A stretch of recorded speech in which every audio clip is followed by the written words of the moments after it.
This week on the Orange Box podcast, we talk about Sony removing region restrictions for their PC games, confirmation that Xbox is still making next gen hardware, the indefinite delay of Marathon, and more.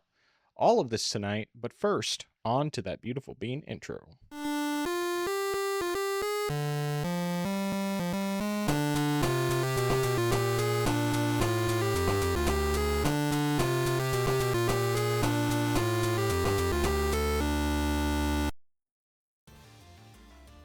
Welcome to the place where PC and console gaming talk combine. This is the Orange Box Podcast, episode 89. I am your host, the man who has spent a great deal of time fighting people as a chicken this week, Nathan, also known as the Frozen Gamer 87. And joining me, as always, the man who broke down in tears when Marathon was delayed. Oh, sorry, I meant laughter. Justin, better known as I Am Zaracon. How you doing today? How's your week been? It's been quite a it's had a lot of good in it, but it's been somewhat of a busy week. So as I mentioned last week, the MacBook I ordered was coming in, and it arrived on Friday. So I briefly tested it just to make sure it was working, and I mean it was functioning, which was good. And I decided, Saturday I'll go ahead and I realized. Actually that same day is that I forgot to get a new drive to clone over all of the data I had that was backed up. So I realized, yeah, I gotta order that. So I ordered something from Best Buy, and it came in on Saturday afternoon. So miraculously it came the next day after ordering it. So that was great. But Saturday I went to see my grandfather for Father's Day, since he generally does something with my other relatives on the actual Father's Day. My sister, my mother, and we went to see him on Saturday, so we spent some time with him, had dinner with him, and just had a good time on that end.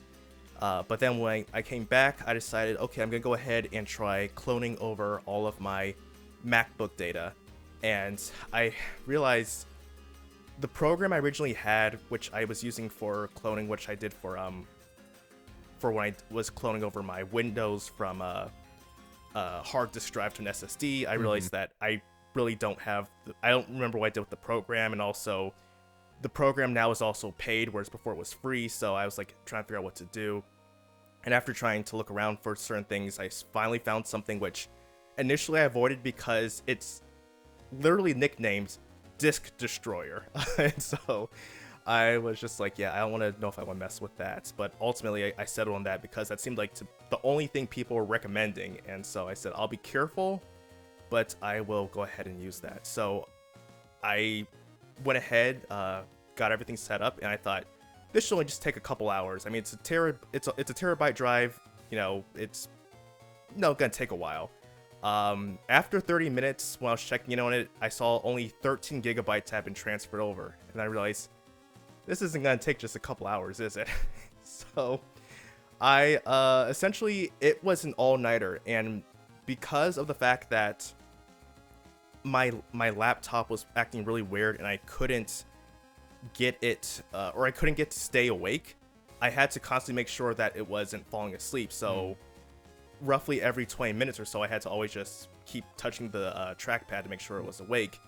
And so ultimately that meant I had to do it up until 8:30 in the morning from 11 the previous night. And so essentially then I got only about half an hour sleep before I had to get up for church. but was there no power setting that you could just change on there? That's the thing. I did try changing the power setting, but for some reason it just doesn't seem to recognize it at all. For whatever reason, I have no clue as to why. Weird. Because I did try saying, I was all right, let me bump it up and let me set it to do not go to sleep, but still every 10 minutes or so it would the screen would turn off, and then I was oh wait, let me make sure you're not actually going to sleep right now, and because I don't want to risk corrupting any data in the transfer if that happens. So I kept doing that and whatnot. So thank God though, when I went to test it, to make sure that it was actually working, when I put the drive back in later on that day, it did work, and so everything was successfully transferred, so I was able to boot into it, and it was like I had never had any issues before, so thank God for that. But I also took a nap that day because I was like, yeah, I definitely need it at this point. And then other than that, though, just did some recording for by comparison video, but didn't really do too much of that because I still have to complete a couple more games before I can actually put in my new graphics card. And then I guess last thing I have to mention is that I've been having issues with my work computer, and after constantly going back and forth with IT, they finally decided to get me a new computer, not even like a replacement one with something we've had before, just a brand new one. And fortunately, that one is definitely working, and I'm not having any other problems with crashes or having or the computer not recognizing the boot drive at all. So thankfully, that's all done, and I'm happy. But yeah, that's everything I have. Well, I'm glad everything worked out. At least, you being, literally being an all-nighter, that it actually worked in the end. Because if it wasn't, that would have been really disappointing. Oh yeah, that's what I told myself, that it was at least worth it on that end, because if it didn't, I would not be happy. Yeah. Cool. Well, let's see here.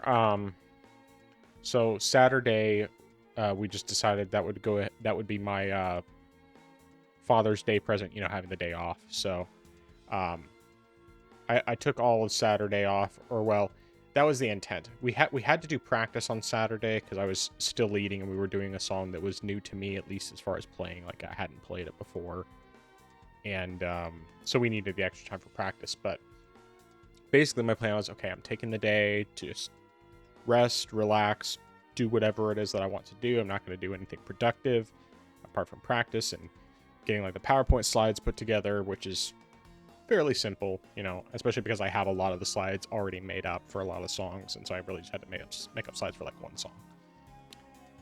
But my desktop, which I had mentioned before, had the issue where I was just getting a black screen when I started it up, and the fan was just running really really high. It started doing that again, and it just wasn't doing it. I wasn't bringing up any images. I did some troubleshooting, spent probably 2-3 hours. I want to say maybe it wasn't that long, and it just felt like it was that long. But one of the first things I ended up doing was like, okay, maybe I just need to update the firmware on my, update the BIOS on my my motherboard. And so I had to do a flash update for that. But initially, I didn't realize, because in the past I didn't have to do it, that I had to have the drive formatted a certain way in order for that data to actually be read. And so it basically was sitting for a while, wasn't actually doing anything when I had that flash drive plugged in. So I found out, okay, I think it's like, it's something within Windows itself. I want to say it's like disk part or something like that, which is basically like a command prompt for disk partition, for partitioning a flash drive, for formatting into a certain format. Because it's not just getting it, the format of FAT32, which is the main thing you need, but it's also something else with it. I can't remember exactly what it was. Anyway, so I did that, and after that successfully did its installation, I thought, I probably better just double check, because even though the cables seemed fine and everything, the graphic card seemed like it was fine in there. The problem seemed to be a graphics card problem in some form or another. But I didn't think it really made much sense that my graphics card would be like actually dead, because like I have graphics cards that are significantly older, still work fine. I've never overclocked this thing, never done anything unusual with it. The inside of the computer's clean. It just didn't make sense to me. So I went ahead and unplugged everything, pulled it out, unplugged all the cables from the graphics card, pulled it out, reseated it, plugged everything back in, and everything started up normally, and I haven't had problems since. So yeah, I think the graphics card somehow must have just gotten, like, the tower, I think must have gotten just jarred enough at one point to where the graphics card wasn't making full contact with the pins it needed to make contact with on the board.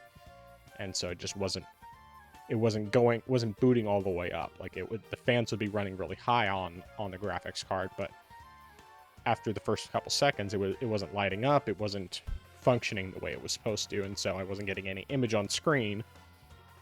And so yeah, between those two things, it was working. I was able to take care of what I needed to, and then just play some games and stuff, and ended up being a pretty good Saturday. I feel like there's some other events that have happened. Let's see here.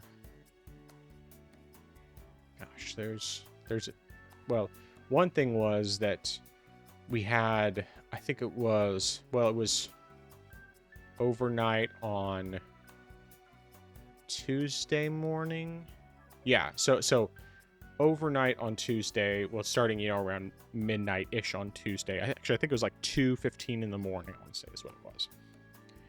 And we had gotten the night before notification that we were going to have some severe weather, and probably not tornado, but still like potentially winds at 70 miles per hour, which could just be like a bit frustrating. And actually, I think that might have actually been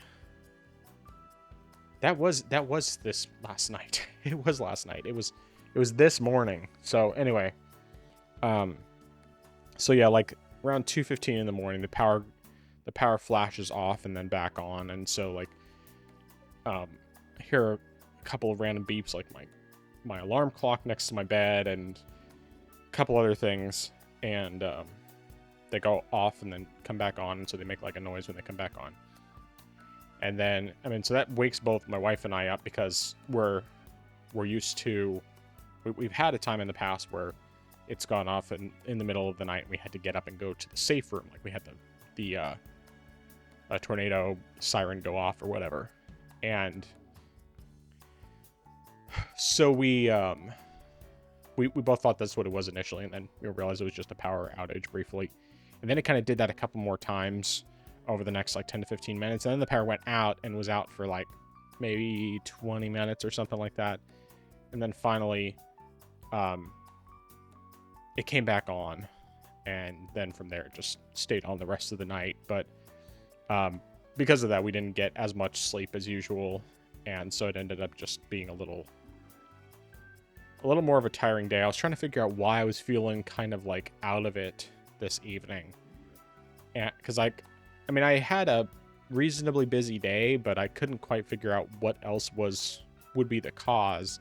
I was like, oh, that's what it was. It's because of getting woken up in the middle of the night and all that, and then still getting up early because I was supposed to be going into the office today, but that's another thing that happened. So we had a potluck at work today, and I had found out about this like last week that we were going to be doing a potluck, and so I worked from home the first half of the day so that I could get everything made up before I went to the office, so it would actually be fresh. Made green Thai curry, and I think it was my best batch ever. The best batch I've ever made. Partially because I made a couple changes to how I made it. One of those things being I scooped out the seeds from the zucchini and the squash, which helped them to not be as slimy. But then also, instead of cooking them in the sauce, what I did is so first I done a lot of prep work last night, and I ended up cooking partially cooked the chicken, set that aside because I didn't want to cook it all the way. I just wanted to cook it enough to where it wouldn't have to cook as much. I had done the sauce already last night for both a milder and a hot. And then, so today I partially cooked the chicken, and then since I already chopped up the chicken and the veggies last night, and then I stir-fried the veggies so that they would be already cooked basically. And then that way, when I actually wanted to put everything together, it's just, okay, I put the sauce in, add the Thai basil and the bamboo shoots and the chicken, mix it up, cook it the rest of the way, and then toss in the veggies at the very end and just not even cook them any further because they didn't need to be cooked any further. So just a couple things I did differently. That's definitely going to be the way I do it going forward. And So we had a competition for that, and there weren't a whole lot of participants. It was like, I want to say 7 or 8 total participants. Technically, I got two entries for mine because I had hot and mild for my curry, but I mean, it was the same dish. It was just two versions of the same dish, and I ended up tying with someone else. Someone else got 4 votes for theirs. I got 2 for my mild and 2 for my hot. So we both won. It's like, hey, I'll take it. I'll take another victory as far as I'm concerned. So yeah, got a gift card for Panera Bread, which I've eaten there like once, maybe twice, ever. Literally, I think I ate there in 2005 because I remember a friend when I went to Sacramento to visit friends after graduating high school. One of the guy friends of mine took me to Panera Bread because I'd never even heard of it. And I don't know if it exists in Alaska now, but it didn't at that point. And then I went one other time, sometime after we moved here, and I have not been there since. That's not because it's not any good. It's just, it's not like my first choice. I don't go out for fast food very often, and when I do, it's usually either Chick-fil-A or Sonic, unless we want like burgers or something. Or if I want bone-in chicken, I'll go to Popeyes because Popeyes is delicious. Although it's just, the service is incredibly slow, and Yeah. probably about 80% of the time they get something wrong from the order. So it is what it is. But it's like I love Popeyes for my bone-in chicken, particularly spicy, because that's like, my dad used to take me there when I was a kid, and I've loved Popeyes ever since. And it's still so good. But then if I want boneless chicken, I usually go to Chick-fil-A because I like their boneless chicken. Popeyes is still good, but it's like, Popeyes, I just mentally associate that specifically with their bone-in spicy chicken. And then Chick-fil-A, then I also love like their red beans and rice. Super good. And the biscuits are great too. But Chick-fil-A, it's like, I mostly like going there for breakfast. Get their chicken biscuit with egg, and it's just so good. But anyway, enough talk about all that. Oh yes, that's right. I was talking about the potluck and getting the gift card for Panera. So I will use the gift card. I just haven't decided exactly when I'm going to use it. This weekend's going to be kind of a bit different because Friday my wife is going to a birthday party for one of the moms with the homeschool co-op, and so she's going to be there Friday evening, and then Saturday we'll just do our normal pizza night, and we're doing music again this Sunday, but I need to start doing some cleaning this weekend because next Friday we're going to be driving out. We're going to start driving out to Wyoming because we're going to spend a couple weeks there. My nephew's going to be here, house and pet sitting for us for the couple weeks while we're gone, which is great because he's done it before, and I know he's responsible. He has his own car, so he can get himself to and from as needed.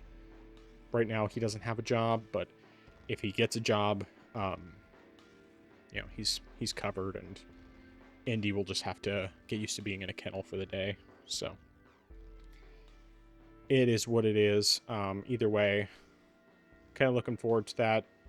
It'll be a good trip, I'm sure. I guess one last thing is we did put on Fellowship of the Ring for the kids for the first time over the weekend, and as to be expected, they got into it sort of, but not entirely because they're easily distracted, and so they watch like I don't know, maybe half of each part.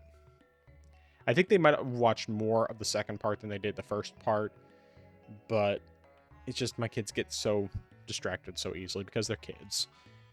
So, even when you split up a 3-hour movie into 2 parts, or 3.5 hours for the extended version, it's still a bit long for kids. So, yeah.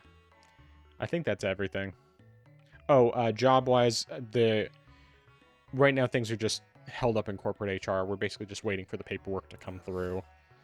And once, as far as I can tell, everything's been approved on the IT side of things. It's just corporate HR has to do their part, and then when that paperwork comes through, then it'll go through first to my boss's boss, then to my boss, who will contact me as soon as he gets it.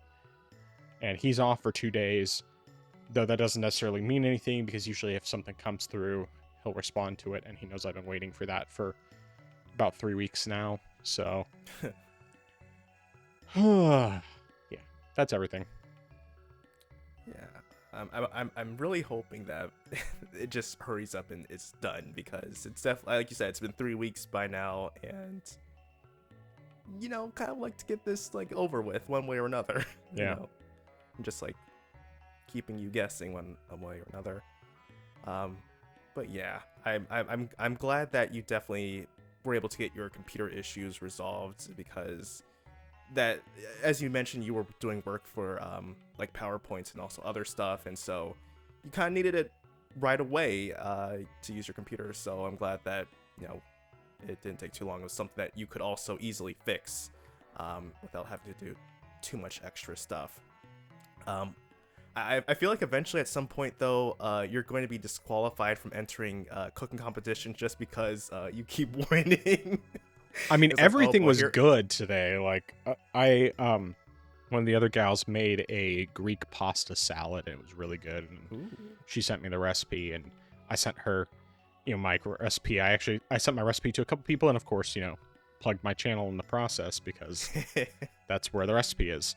But yeah, everything was really good. So it's just, I'm good at what I do. That's like the one thing I'm good at. And so, I take pride in my cooking and all that. So yeah. Yeah. Nice. One last thing I'll just mention is the fact that it's very funny that you mentioned about how Popeyes is just very slow with food, because I thought it was just a regional thing, like just a Maryland thing, that because it seems like every Popeyes here is just like you have to wait to get your food. And I mean, we went to Popeyes to get food for my grandfather for Father's Day. My mother ordered it online. Yep. We waited 30 to 40 minutes when we got there because they ran out of chicken breasts. Oh. Yeah.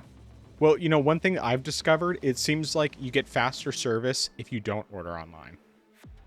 Well, here's actually something that someone who went in there, he said it seems like you do actually get faster service if you go through the drive-through for whatever reason, because he said like people, it seems like they don't want to keep people waiting in the drive-through, so they get like the first pieces of chicken available and give it to them.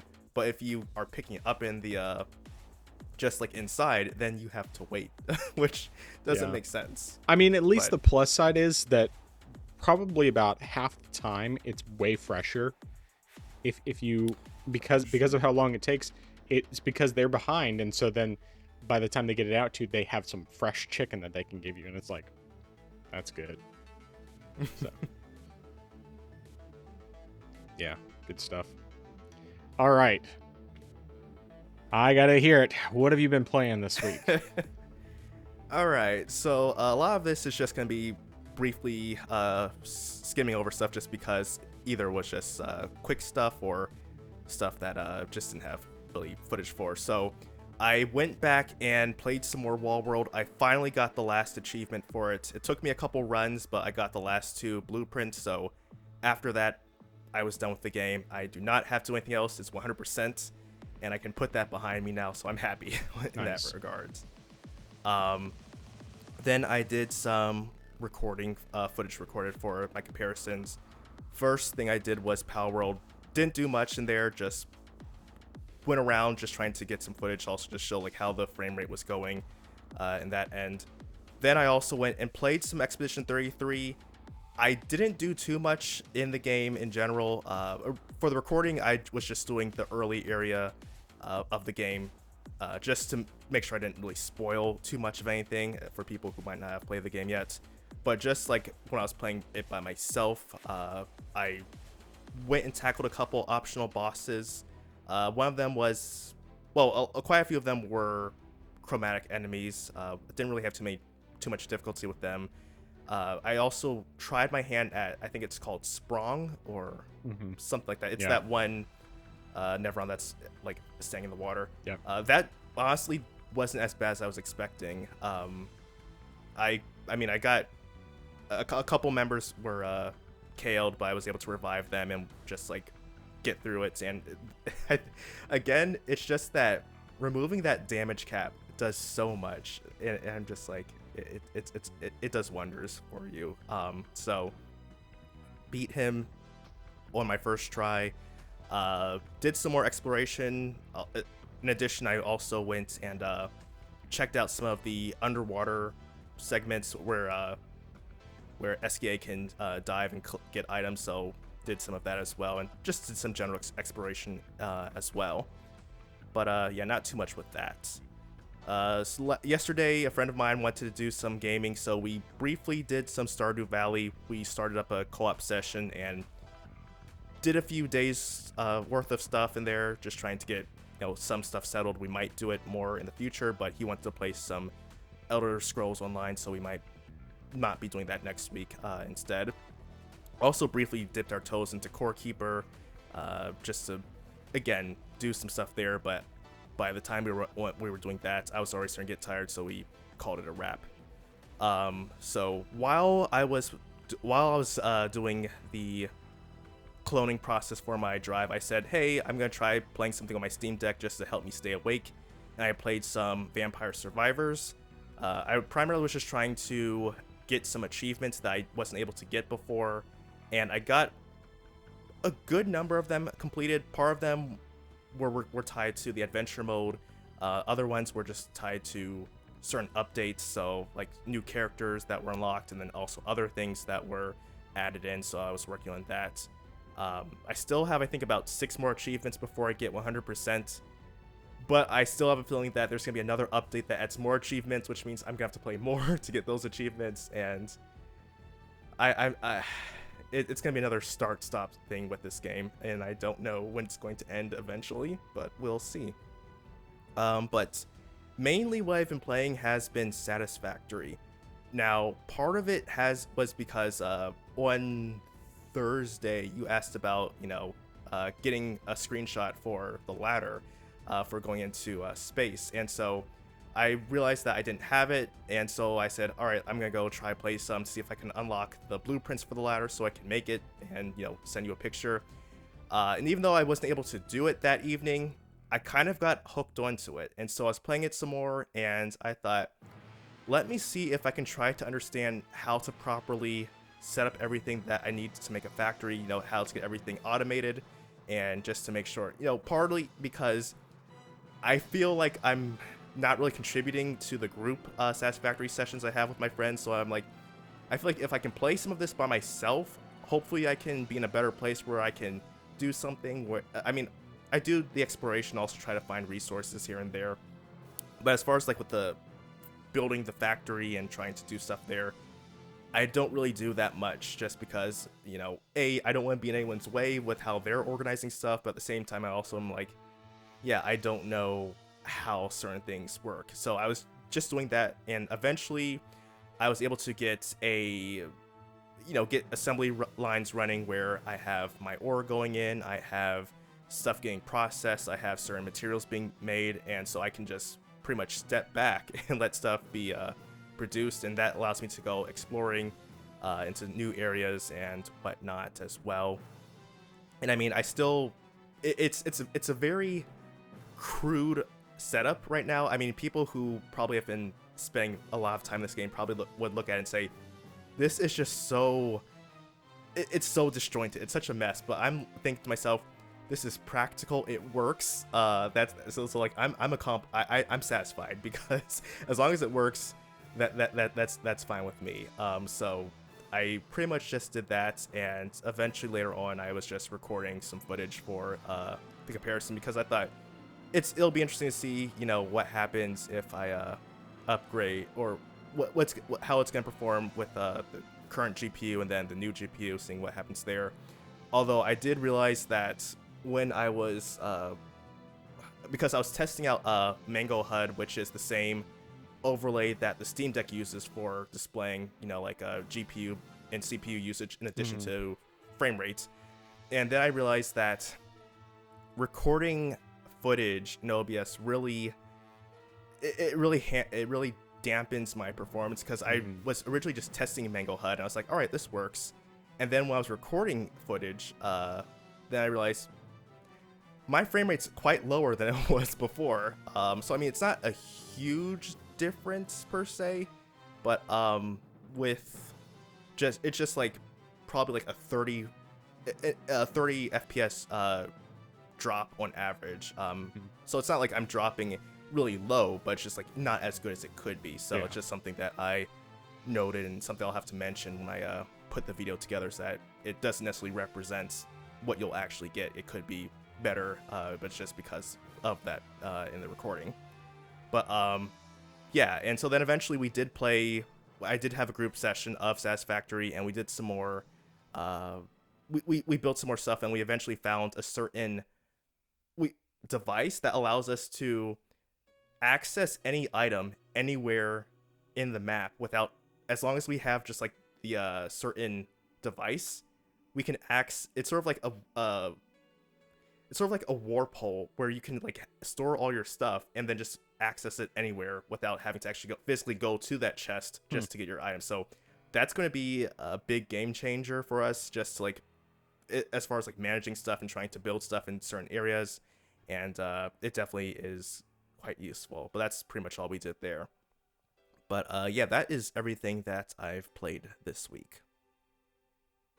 All right, good stuff. Yeah, with recording in OBS, I found that it does have a significant toll on performance. And so, I mean, because I have the NVIDIA card, I use NVIDIA's internal recording software, and that works way better. It doesn't hurt the frame rate like OBS does. So that's what I use whenever I'm recording from my desktop. I mean, games that I'm playing natively on my computer. I use OBS if I'm recording something like from the Steam Deck or from like the Switch, that sort of thing, because then it's not hampering performance because it's not running both at the same time. It's just passing through. So yeah. But yep, good stuff. All right, so last week I had talked about that I was really more heavily focused on playing the Switch 2, because it's like, hey, I just got it, I want to play it. But I just kind of had like this itch that I needed to scratch. And so first of all, because I had finished up Dark Souls 2, I decided, okay, well, I'm going to go back into Dark Souls Remastered and really just try and see if I can parry Hovel. Go find Hovel, see if I can parry him to death. And because of the fact that I had never, been able to do that. Every time I've ever fought him in Dark Souls, I've always used just poison on him. Like I've typically, like, I'll throw dung pies at him or, something to that effect, just to get him toxic, and then he'll die from poison after a bit. But I decided, okay, now that I've gotten enough experience parrying him in Dark Souls 2, I think I can manage it in Dark Souls Remastered. So I did go and fight him, and I actually successfully managed to get footage recorded on the Steam Deck, which is weird because most of my games were not recording properly on the Steam Deck, but I managed to get footage this time, and I did actually do it with, I did, after 3 or 4 attempts, managed to successfully parry him to death. So that ended up being good. But I wasn't... that's right. So I thought about continuing to play Dark Souls. The main reason I stopped was basically because I had found out something that I honestly never knew, because I just never paid attention. I've never done a dexterity build, that the Black Knight Halberd is like a really, really good weapon, but of course it's a very low drop rate. And really, apart from in the final area, for some reason I'm blanking on what it's called.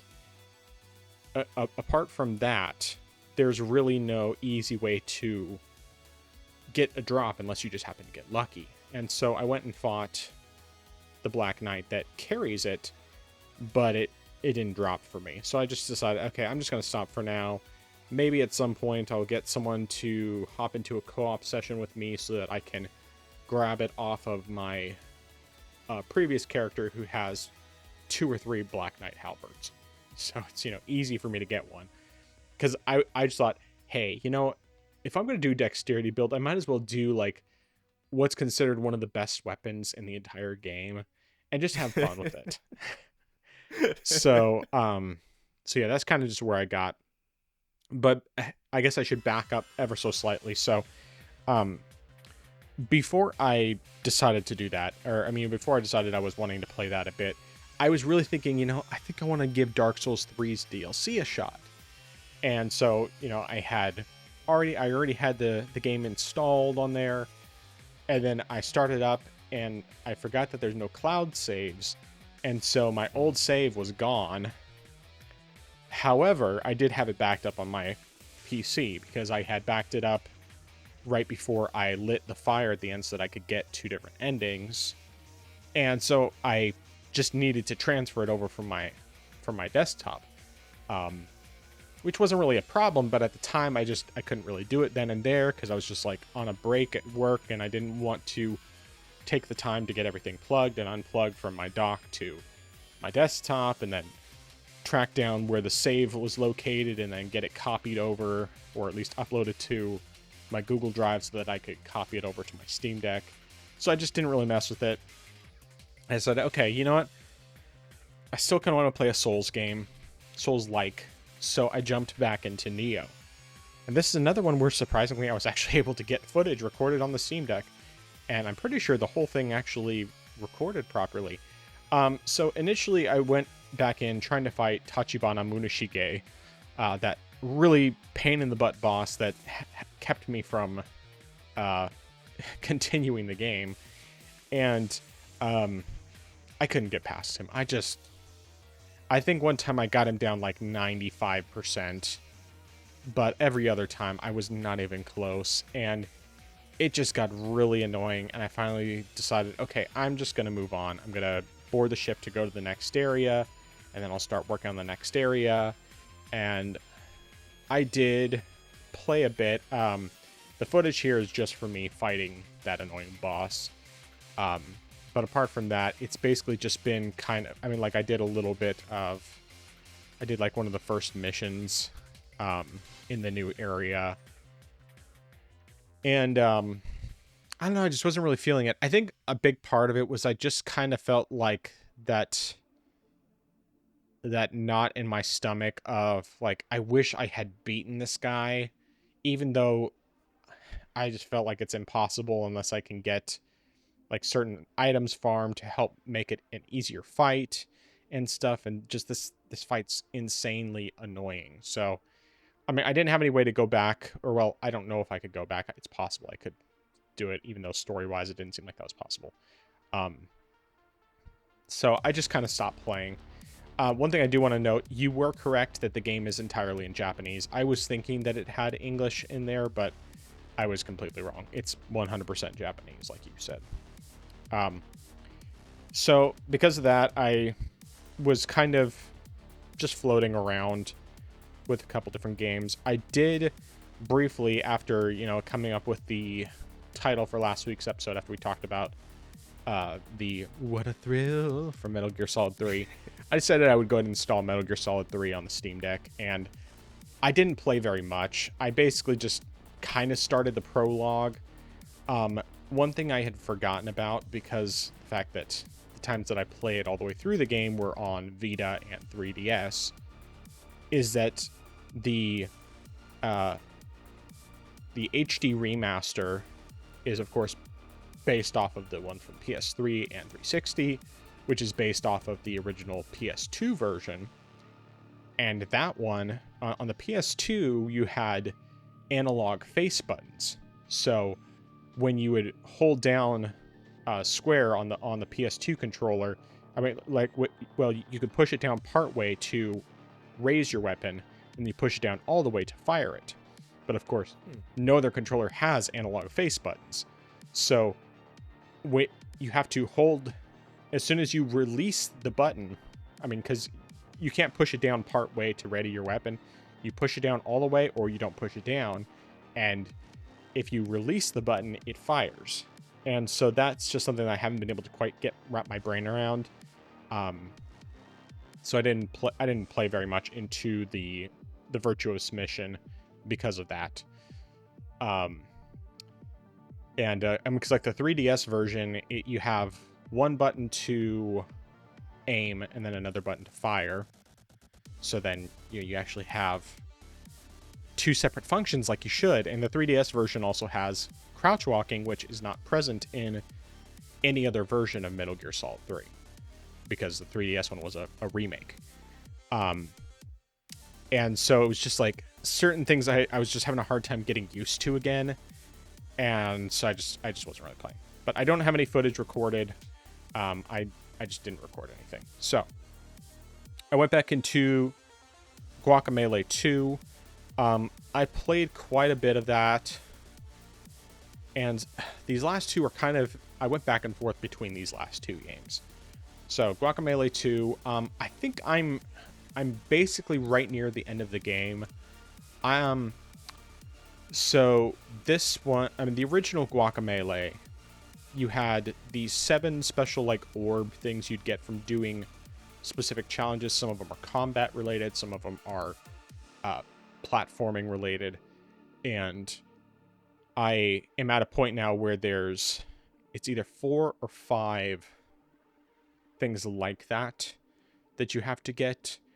And so I just like did the first one recently, and the last video that'll show up in this compilation is the only one I was actually able to record with my Switch connected to my PC, so it's actually 60 frames per second instead of being the 30 that it shows up in the internal Switch recording because they lock it to 30. But anyway, so I've only done one of those challenges so far, but this footage is all like compilations of various platforming challenges, and they're just nuts. And basically, like, the compilation here is just my successful completions of them. The last one that shows up in here is the one that I did for getting the first of those pieces that I need to presumably get the best ending for the game. And oh my goodness, that one was like insane, because you get a single button press wrong, get a single bit of timing just ever so slightly off, and you die. You have to restart the challenge, and it's just really annoying from that standpoint. But when you get it, like the footage will show here, oh man, it is so satisfying when you manage to successfully complete that challenge. I thought you were out, cat. Go on. But anyway, so yeah, I mean, Guacamelee 2 is fantastic. It is definitely more difficult than the first game. The first game had a lot of challenge to it, but this game has a lot more challenge because they just add a lot more, like, especially environmental mechanics when it comes to the platforming. I think actually probably the platforming is as hard as it could get in the original game, and the combat is a little bit easier, mostly because while there may be an item that I'm just forgetting about, maybe one of the costumes or something in the first game that do this for you, in this one you can get an ability that makes it so that you can take 3 hits before your combo ends, and which, makes it a lot easier than if you just get hit once and then your combo's done. But that being said, whenever I actually finish this game, I will probably go back to Guacamelee 1 on the Switch, because of the fact that I still want to get recomplete the game, and then also hopefully beat the final boss as a chicken. That's the goal. This one does have a lot more. The chicken, you can do a lot more in combat. Like, you can still. You have a lot more attacks you can do. You can throw enemies and do suplexes and stuff as a chicken. It's pretty fantastic. but yeah, there's just like a bunch of new stuff added to the game in general, and some of these platforming challenges are just insane. And I mean, like I said, you'll see a couple of them here. The last one, the longest one that's there, is definitely the one that has been the craziest so far, just because of all the different timing involved. But yeah, it's some crazy stuff. The game is still great.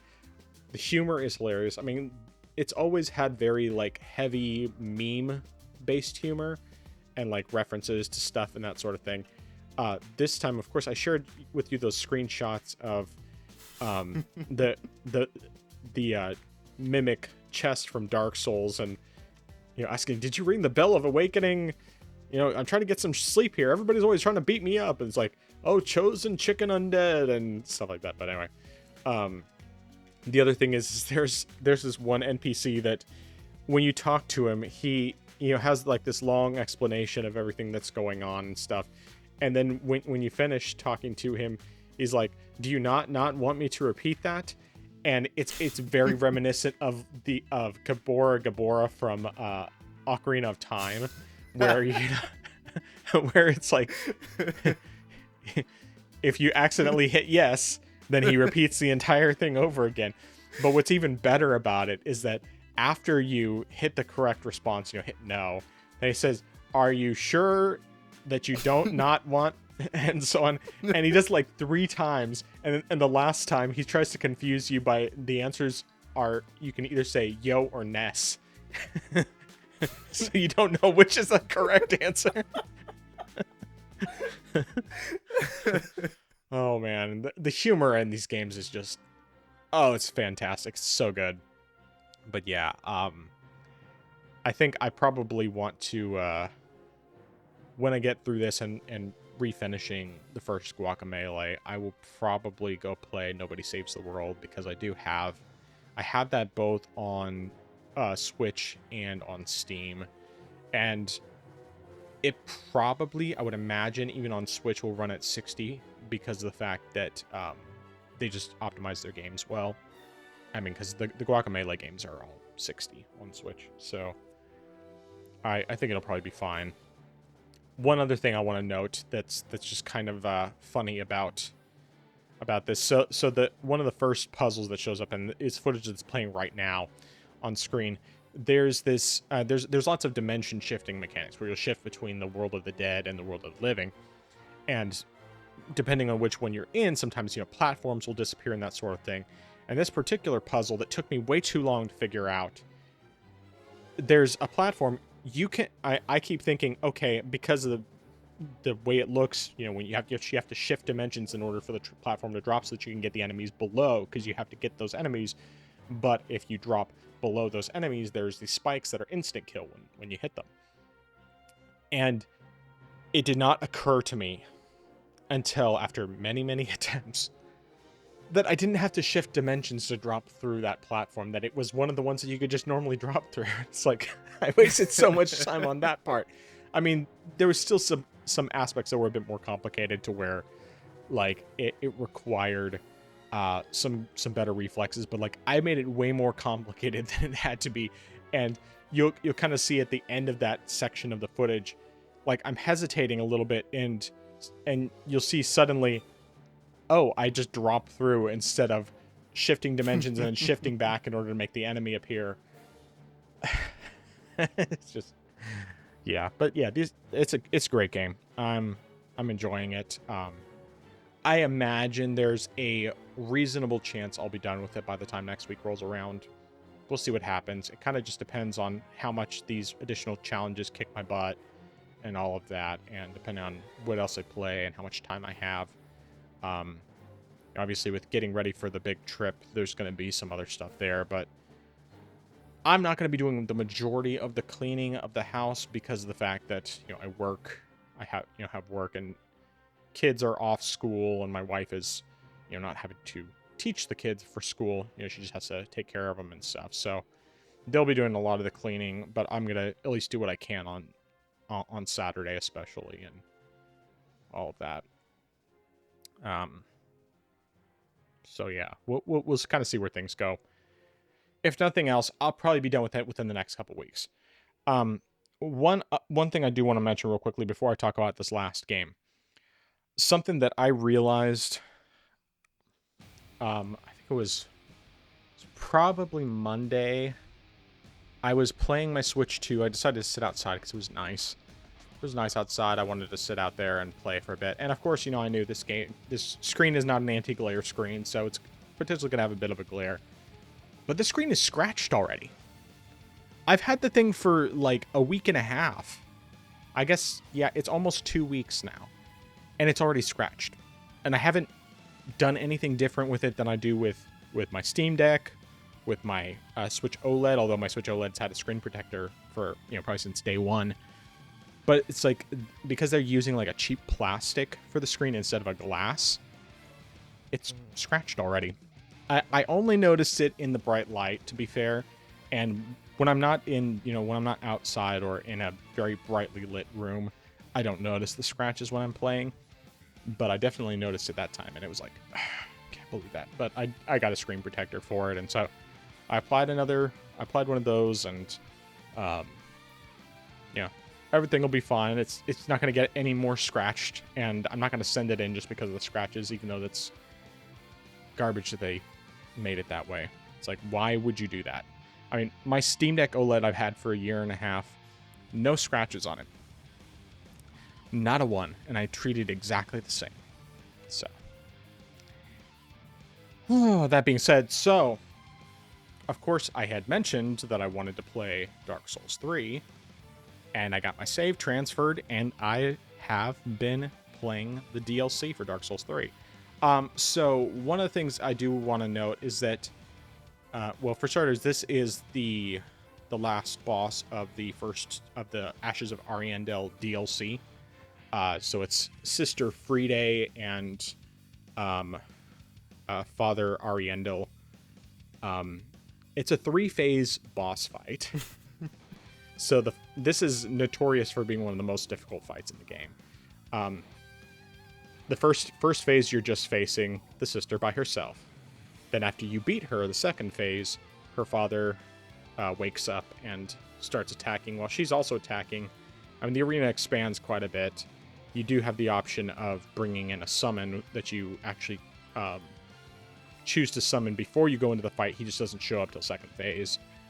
And then when you beat them in the second phase, and the third phase starts, where you have a super powerful Sister Friede, Black Flame. And she has 2 scythes, and she's very difficult. So I have done this many, many times. Attempted this many, many times, and I have not beaten it yet. This run that's being shown on screen was probably one of my best runs, but it's not the best. I think the best I've managed was getting her down to about maybe 80% left, 80% of her health down. And I don't think that's in this footage. I'm not even sure if I have that particular fight recorded. There were so many attempts that it's just like, I don't even know. Seems like basically half the time I make it to phase 3, and then the other half of the time I die in phase 1. Which I shouldn't even die in phase 1, because phase 1, once you know her tricks and everything, most of the time it's pretty easy to avoid her attacks. It's usually just if I got too greedy and or just didn't quite find her after she went invisible, which, even though it's pretty easy to find if you know where to look for her, sometimes, there have been a couple times where like I just didn't quite get to the right location in time, and yeah. So anyway, this fight has been really difficult. Now, I'll say, backing up to the beginning of the DLC. So initially when I had tried this out, and I don't have the footage shown here because this is just going to repeat the same fight over and over. But the issue I had the first time that I tried this, back right after or before I finished Dark Souls 3 the first time, is there's like these wolves in the painted world of Ariandel, or whatever it's called.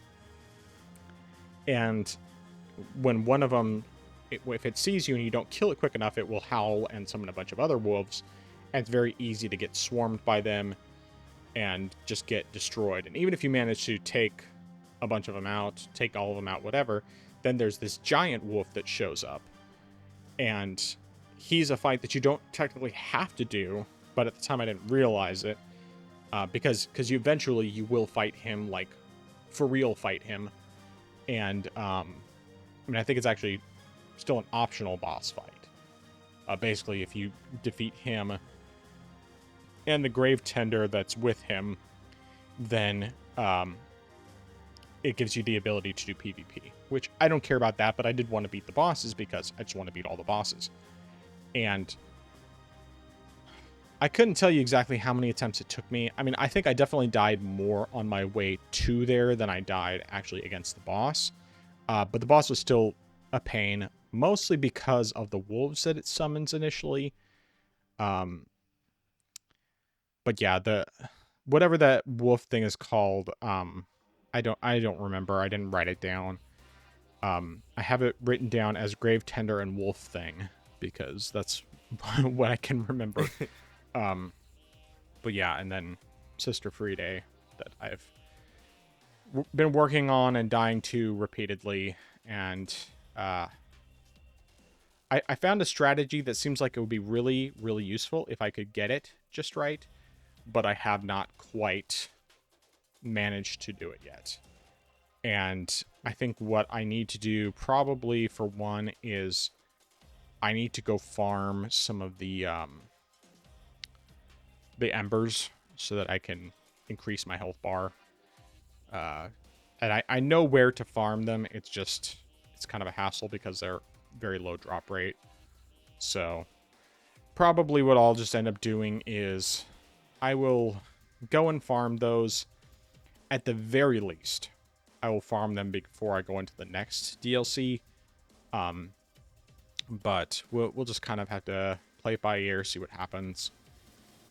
Either way, it's good to get back into Dark Souls 3. I did for a little bit attempt to use the Great Sword again because I kind of fell in love with it using it in Dark Souls 2, but because mine wasn't as powered up, I just stuck with Zweihander, and even though Zweihander does handle differently in this game than it does in Dark Souls Remastered, it still is really good, and I've gotten used to the way it functions a lot more, so it's been quite good to use, and still has some pretty satisfying pancake slams that you can use a few times here and there before I kind of changed up my strategies.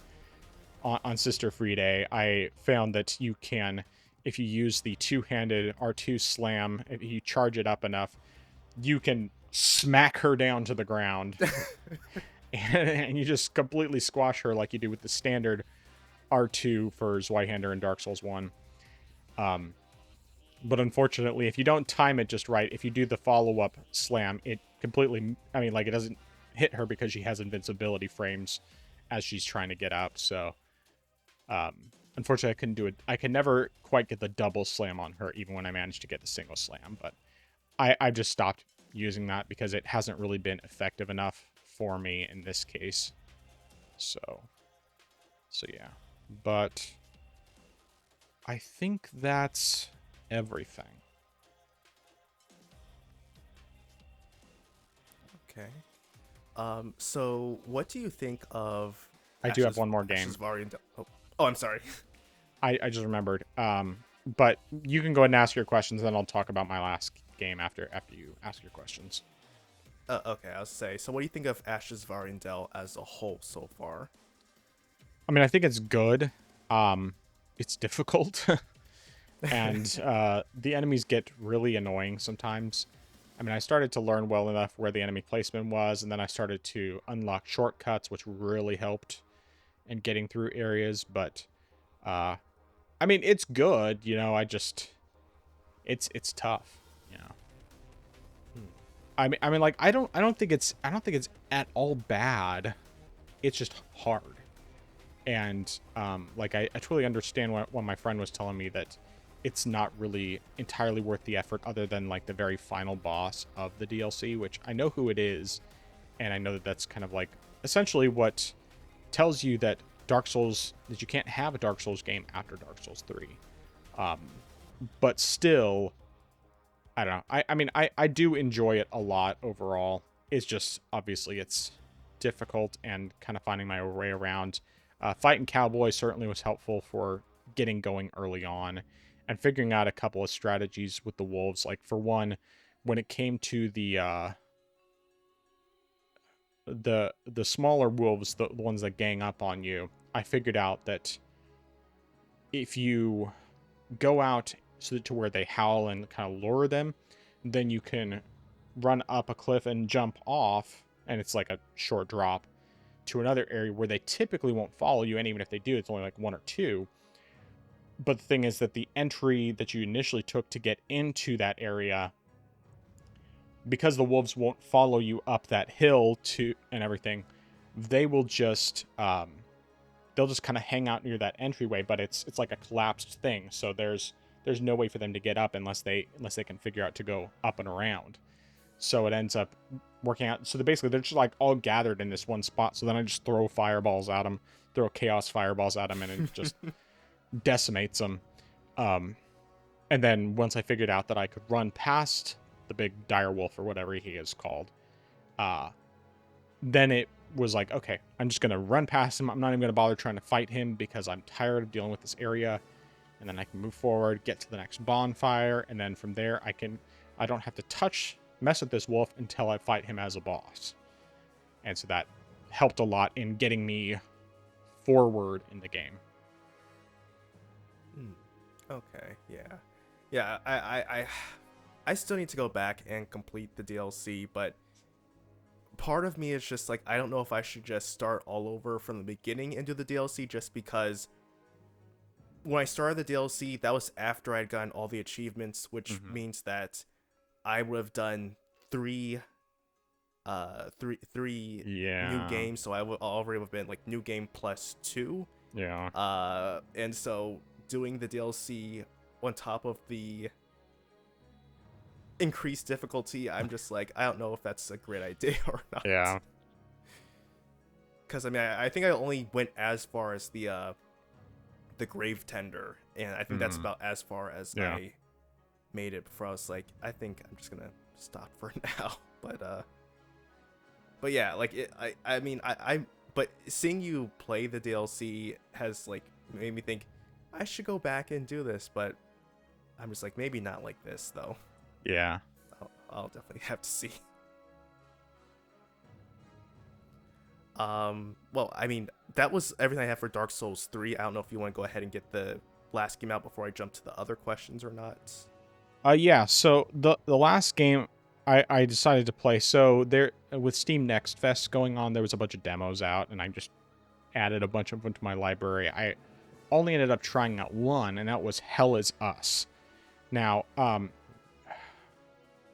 this game, of course, you know, when we had talked about it previously, we had seen the footage, the gameplay and everything. It looked really cool. Like, it looked like something I would enjoy, especially now that I am a fan of Souls-likes. So the demo, it doesn't run the greatest. I mean, I can get above 60 without too much difficulty, which is fine. You know, I'm basically fine with that. The footage here, for some reason, is running really choppy. I think it's just OBS.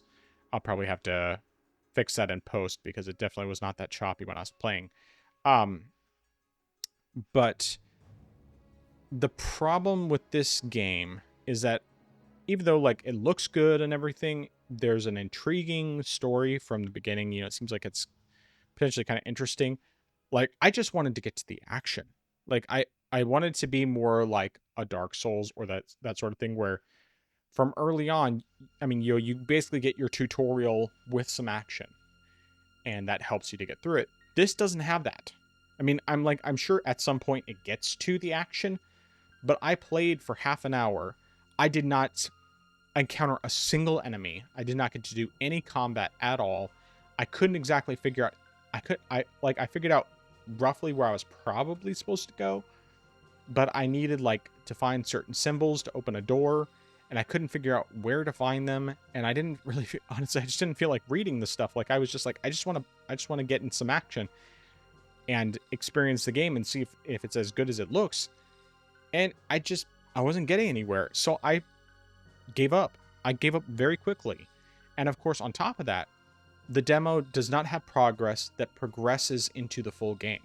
You can't, like, a lot of demos, you'll play the beginning of the game and then your progress will transfer into the full game.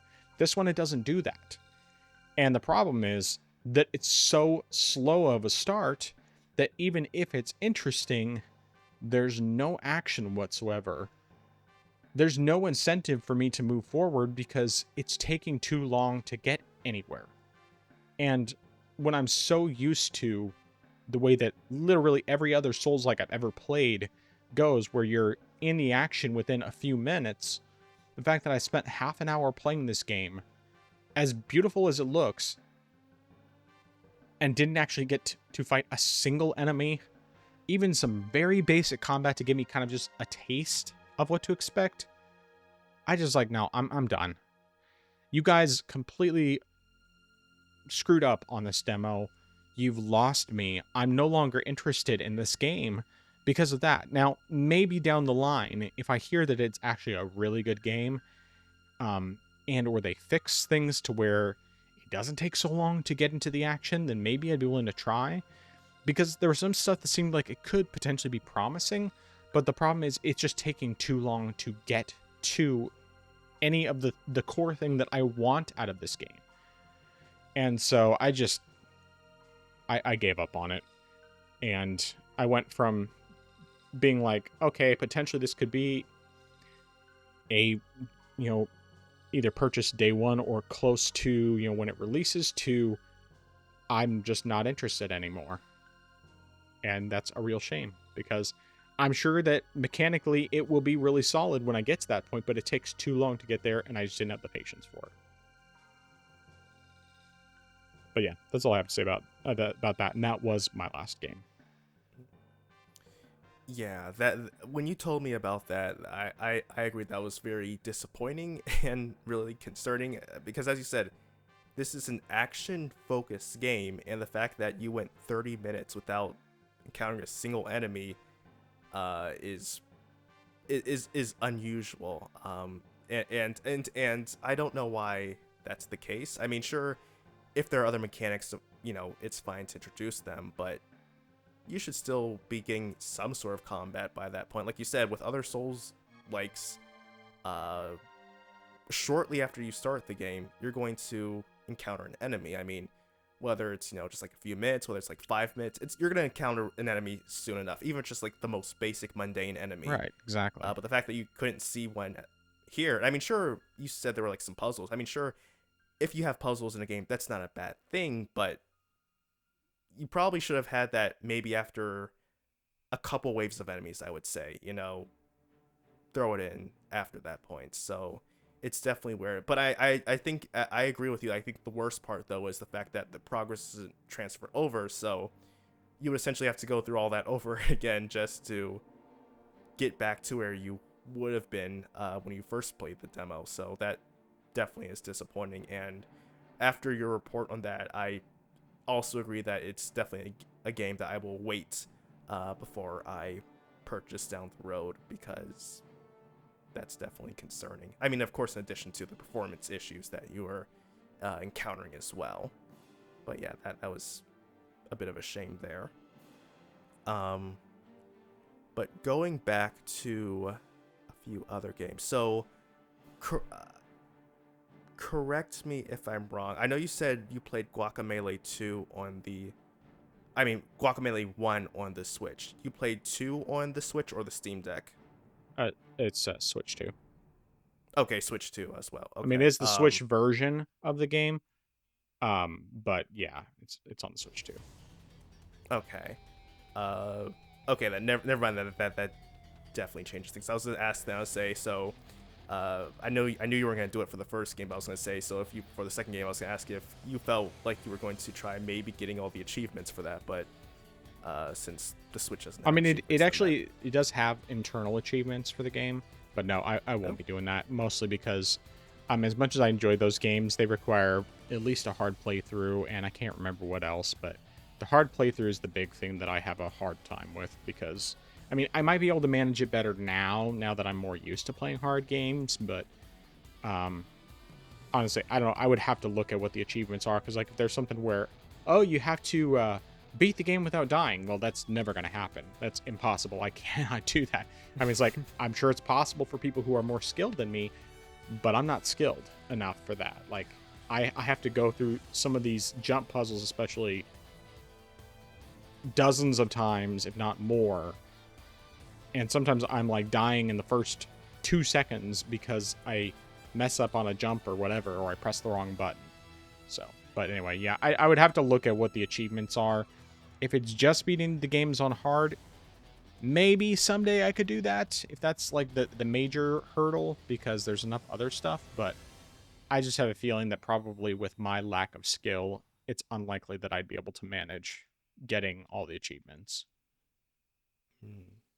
Oh, one thing I do want to mention that I forgot to mention about it. So I have the collection on the Switch, the physical cartridge, and I was thinking as I was playing Guacamelee 2 the other day that I think I want to get the soundtrack, because I love the soundtrack for the first game, and I've been really enjoying the soundtrack for the second game as well, because it has some of the same songs but also has a bunch of new songs. And there's actually one song that's amazing, and more so just because it's really funny. So you have like this isn't, I mean, story's not really important for this game, but you have this underground area that you come across where you have basically like this chicken cult, this cult of chickens that have been like waiting for a prophesied chicken that would do whatever. And the song that's playing, it's like, it sounds like it's a cult theme song, but it's just chickens barking. It's like buck, buck, buck, buck, buck, buck, buck, buck. And I'll make sure I included it here. But anyway, so I was thinking of, oh, I want to get the soundtrack. And then I remembered, sometimes these physical games actually come with codes for the soundtrack. And sure enough, it did. It came with codes for DRM free versions of both soundtracks, and you could get it uncompressed audio and everything. And it's like, just, I love it when games do that. And there's been several of the physical ones I've gotten for Switch that have come with those soundtracks, and it's been great. So yeah, but yeah, that song is, it's just, I was just chuckling the whole time I'm listening to this song, because it's just like, it's so perfect. But yeah. Nice. And I know that technically you still have, I mean, of course, the final fight for Ashes of Arendelle, and then you have, of course, to start Ring City. Mm-hmm. But so far, after what you've played, which sets of DLC would you say have been the best in the Dark Souls trilogy?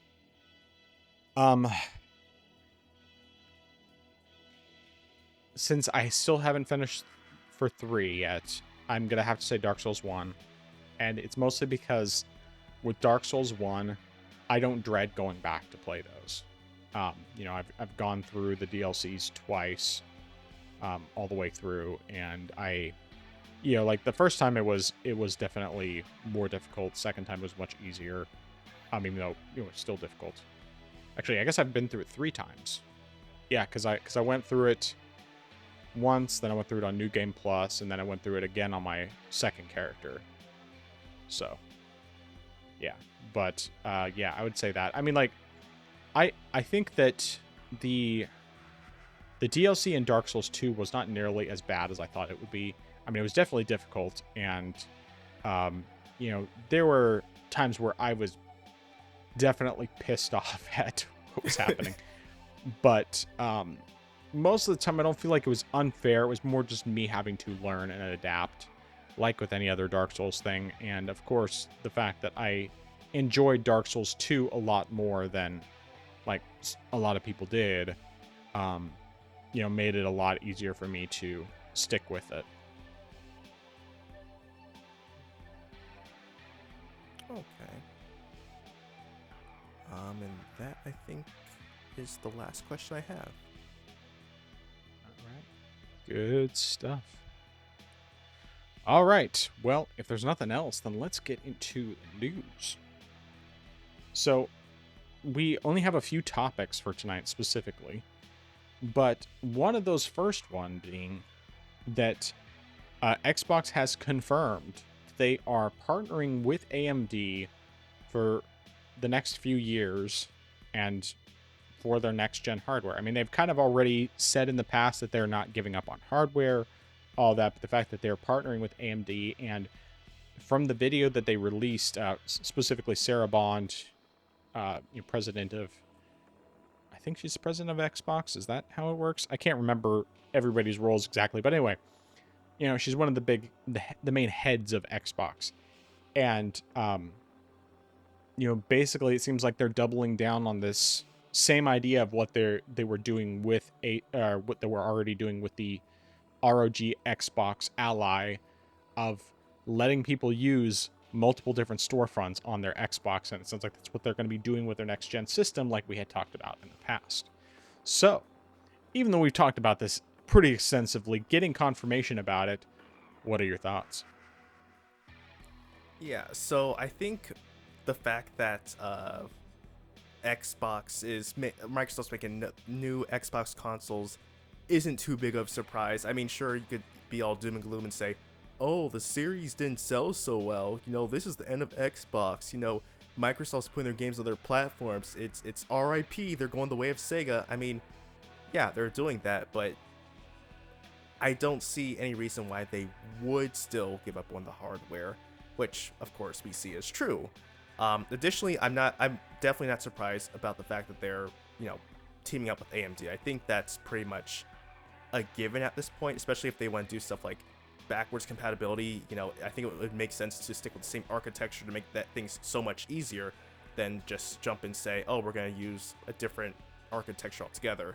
And I mean, technically right now, unless they were trying to do something where they would have, like dedicated graphics, there's not really much they could do. I mean, they could do something with Intel, but that could just be like a whole new thing, especially since Intel, while technically they've got, they've been doing stuff with their GPUs, it's still not up to par, and especially if you're trying to go backwards with older games, that's when it gets a little trickier. They still have to work on that stuff there. So I mean, like, AMD's working for them, and I mean, for right now, I mean, there is a rumor that Nvidia is working on a CPU with integrated graphics, so not something like, so something more akin to like AMD's APUs, but it's not like a handheld like with the Switch or the previous Nvidia Shield. So it's like an actual desktop CPU. So like, that's something that's rumored, but because it's still just a rumor and they haven't done anything yet, I wouldn't see any reason why they would team up with Nvidia for right now. But it definitely did make sense that they would team up with AMD. One of the things that I thought was interesting, which was when Sarah Bond mentioned next Xbox consoles, which sort of suggests the idea there's going to be more than one Xbox. So maybe something similar to the Series S and Series X. And even though they also mentioned a handheld, she mentioned a handheld as well, I don't think that that's being included with the consoles. Because I mean, honestly, in general, when you say a console, would you actually be thinking about or referencing a handheld? Personally, I wouldn't see it that way. I personally just have those two things being distinct. If I say, "Oh, I'm playing on console," I think PlayStation, Xbox. I mean, Switch is a different thing because it's a hybrid. But I mean, it's technically a console and a handheld, so that's kind of like where the line blurs. But I think just in general, though, if you're going to say a console, you're thinking of a stationary platform, as opposed to a handheld, which is just a dedicated piece of hardware that you take on the go. So because you said consoles, I do think there's going to be multiple ones as well. That being said, also as part of their new stance with Xbox Anywhere and also using multiple storefronts, it also makes me wonder about the future of Xbox in regards to physical games, because if you're going to talk about different storefronts, that means there's gonna be a bigger emphasis on digital, which I mean makes sense if you're gonna play your games anywhere. If you're gonna be playing on your console, playing on your handheld, and then maybe playing on PC, that's gonna have to be digital. You can't really just like take your Xbox disc, put that in your handheld, and then also put that in your PC as well. Yeah. So there's going to be a greater emphasis on digital, which makes me wonder if they might even bother with doing physical next year. I mean, they probably will, but I feel like there's going to be just a greater, less emphasis on digital in that regard there. But as far as just like the fact that they're solidifying the fact that the console itself will have access to different storefronts is very interesting, because that means that while the ROG Ally, the Xbox branded one, you're gonna have your PlayStation games on an Xbox branded device. At the end of the day, it's still just a handheld gaming PC. It's not an actual Xbox device. Mm-hmm. But on a console, though, if you had access to Steam, you would have access to the PlayStation games, which means you would have your PlayStation games on an Xbox console, which is just insane to think about. So it's like, one way or another, you're going to get, I mean, assuming, of course, this is as we are interpreting it, it's like one way or another, okay, whether you put your games on Xbox or not, Xbox is getting your games, essentially. Which is just very it's quite comedic to me. But I am, that being said though, I really am curious though at what lines technically are being drawn, because if you are doing all these things on your console, apart from the fact that you can't upgrade it yourself, what's the difference between that and a PC at the end of the day? Which is really something that I'm, just wondering. It's like, well, you're technically doing all these things. I mean, maybe you won't have a desktop mode, but other than that, though, it's like, what's the difference between this and a PC? Like, you're able to do all these different things. You're able to get all the games from different storefronts, which I think is great, by the way. I think having the choice is wonderful. But it's like, so why? It's like, why get this when you can get a PC that you can upgrade eventually, rather than... And I mean, granted, Microsoft did also say that the games are going to be backwards compatible, and so you're not going to be like doing... It's not going to be like doing type of emulation, so it's almost maybe you'll actually have full access to your older games, which I mean would be a huge plus, but still, I'm just really confused about what they mean. Or I guess I'm just really curious about what this console is supposed to be, because it really just sounds like a PC, but with extra steps, with just like certain limits here and there. So I am interested in seeing more about that down the line. Now, that being said, I'm not going to get one because, I'm already on PC. I already have all these things. Yeah. I'm happy. But it is just interesting seeing that. I mean, who knows? Maybe the following generation, Microsoft comes down and says, hey, now we're going to let you upgrade your Xbox hardware yourself. And you can just go ahead and we'll sell you these GPUs. You can just like plug it right in your Xbox and you're good to go. So that would be interesting to see on that end. But I mean, technically we're already there. I mean, in a sense, consoles are pretty much just, they're using PC hardware, but they're just like with closed ecosystems and closed OSs. So we're technically knocking on that door, but it's just really interesting seeing how Microsoft is going more so in the PC direction by just allowing you to have games from any store, more or less, which is pretty cool, to be honest. So we'll definitely have to wait and see, more on that down the line. But this was an interesting announcement. Yeah, this is very much one of those situations where it was kind of inevitable. As far as your question regarding what's the point in getting this over a PC if it's basically acting as a PC anyway. And really, it's just for the people who just don't want to mess around with the PC. They just don't want to go that far because it's intimidating. I mean, it's like anything else that's difficult in life. You know, it seems like it's going to be really challenging, and so people are just like, I don't want to touch that. I want it as simple as possible. And I get that. I really do understand that. I certainly have situations like that myself with various things. But I think ultimately this is just an evolution of, you know, where things already were, because realistically speaking, I mean, the Series X is basically just running a modified version of Windows 10. That's really all it is. And so whatever the next generation console, as well as this, you know, ROG, the Xbox Ally that they're releasing, that's just a modified version of Windows 11. And I think the Xbox One was probably running like Windows 8, basically, which, you know, Windows 8, something that didn't last very long. It was so bad that they skipped Windows 9 and went straight to 10. But there's just like, this is that half step that they have to take. They can't go full on into making it a PC with upgrades and all of that, because a lot of people just don't want that. They just don't want to touch that. Like, I talk to a lot of people who are serious, like, they do not want to do PC, period. Now, there are some of them who have come around a little bit, and that, like, they've gotten it with the Steam Deck. That's been how they've dipped their toes into PC gaming, and they've realized it's not as bad as they thought.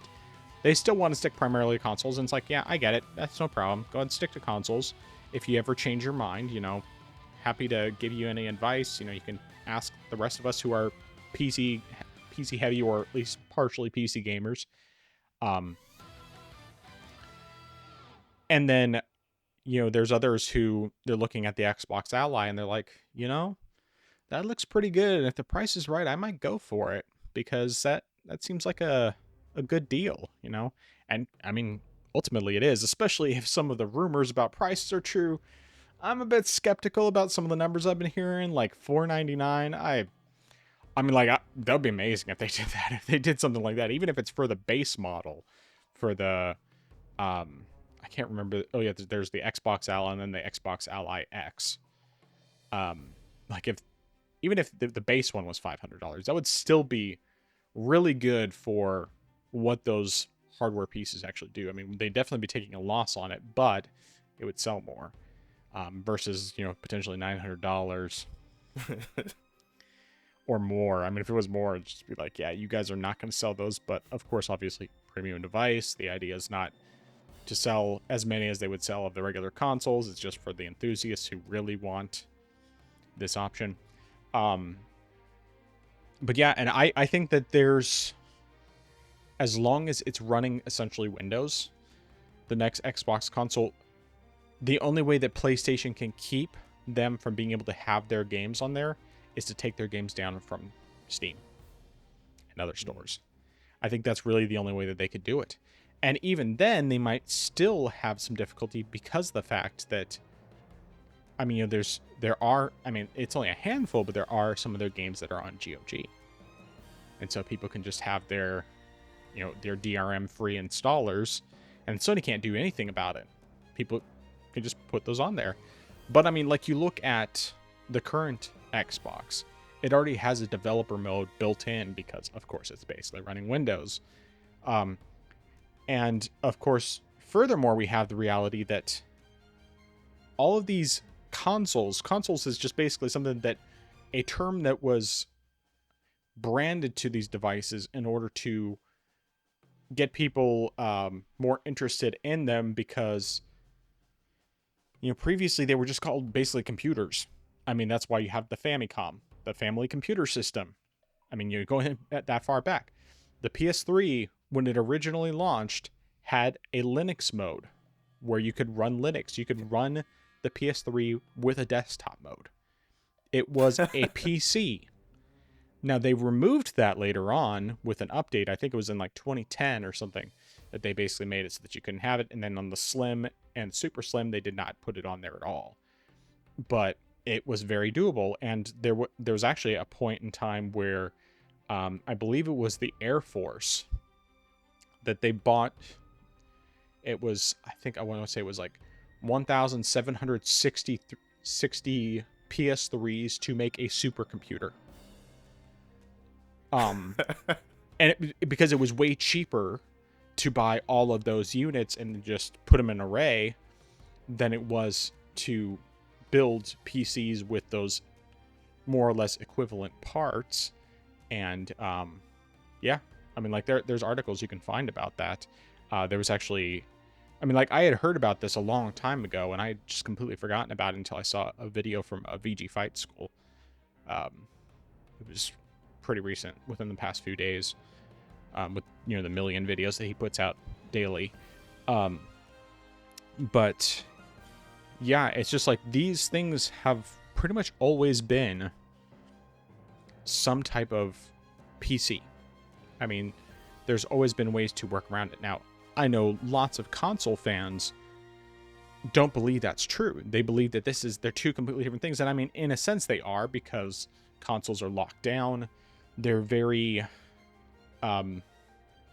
it's basically like a walled garden. Like they won't let you go outside those walls, and if you do, you can get in trouble. Whereas PC, obviously, it doesn't have those walls. In the same sense, it's an open platform. You can do just about anything you want with it once you purchase the hardware. One of the major differences between PC and console, but consoles are, at their most basic level, essentially PCs, just with some form of an operating system that changes things up so that it actually works specifically with how they want their ecosystem to function, and keeps people locked in to where they can't go outside of those walls without some significant hacking and or just using exploits, that sort of thing. That all being said, I think this is a very positive thing that it's moving in this direction, because it gives Xbox the ability to compete in a different way. And I know that a lot of people are like, but they're not competing on the hardware front because they're just not selling consoles like the PlayStation does. But they're competing in different ways, and it's just because things have changed so much, and people have so many games that they have options to play. It's so much harder to grab people's attention, and of course, with the way that so many games are being created nowadays, and just the lecturing nature of the stories and that sort of thing, and just making characters that are not compelling, and stories that just feel the need to bash you over the head with whatever they believe at the expense of making a good story, it just ends up being like a whole sort of it's hard to grab people. And developers need to realize you have to compete in a different way now. You can't do what you did before. Especially the console makers. They need to realize you can't just do exclusives, because exclusives are only going to get you so far, especially as your budgets continue to balloon. Now, Nintendo, of course, is in a different position because of the fact that their exclusives typically are very, very well done. They're usually very polished. There are some exceptions, of course. Most of those not being first-party Nintendo games like the Pokemon games, even though, of course, Nintendo still is heavily involved in the publishing, and for some reason they let them go out in such a terrible state with the past 2 or 3 especially. But yeah, in general, Nintendo's games are very polished. PlayStation, their games are mostly polished most of the time, but they also inject a bunch of messaging that people just don't want. And of course, they've gotten to a point now where, like Herman Hulse was talking about with the recent investor meeting, that their aim is to have at least one game per year, one tentpole franchise per year. So basically, they're planning to have one single player game per year, which is much lower. And yeah, they have all the third party games and so on and so forth, and obviously the games they money hat as well. I don't know where I'm going with all this. Ultimately, to try and sum up my main point, I think it's good that Xbox is doing this. I'm glad to see that these rumors, the speculation about them go in the direction of having more of an open platform or, well, more open. Not open, but more open than they've been in the past, and allowing people to use different storefronts and everything is very positive because they're going to have more monthly active users, and they make a lot more money off of having people's usage data and information than they do from just having people buy consoles. So I don't know. I'm all over the place. Something actually, well, one thing popped in my head, but then another thing popped into my head following that. So I wondered, with, these lines starting to blur now between console and PC, how would that impact Game Pass? Would we no longer have like two distinct Game Passes where it's just like one Game Pass?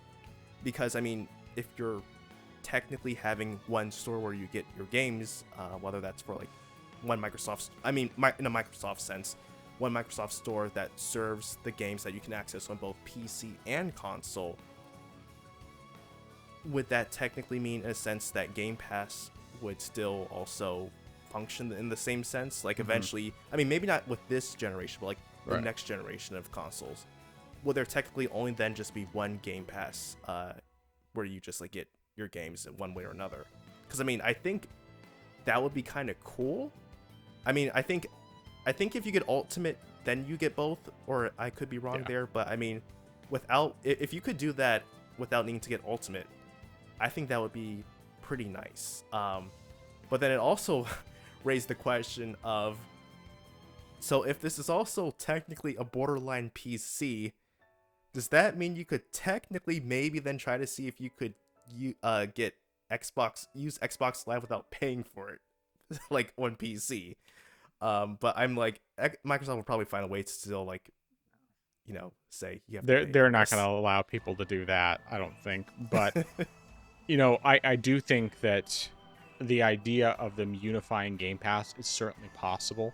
However, I also think that basically the way that they could get around charging people more on console versus PC, or essentially, because if you buy Game Pass Ultimate, you do get both Game Pass for consoles and PC, and then I think Xbox Live is rolled into that cost as well. So it's not its own separate cost, hasn't been for a while.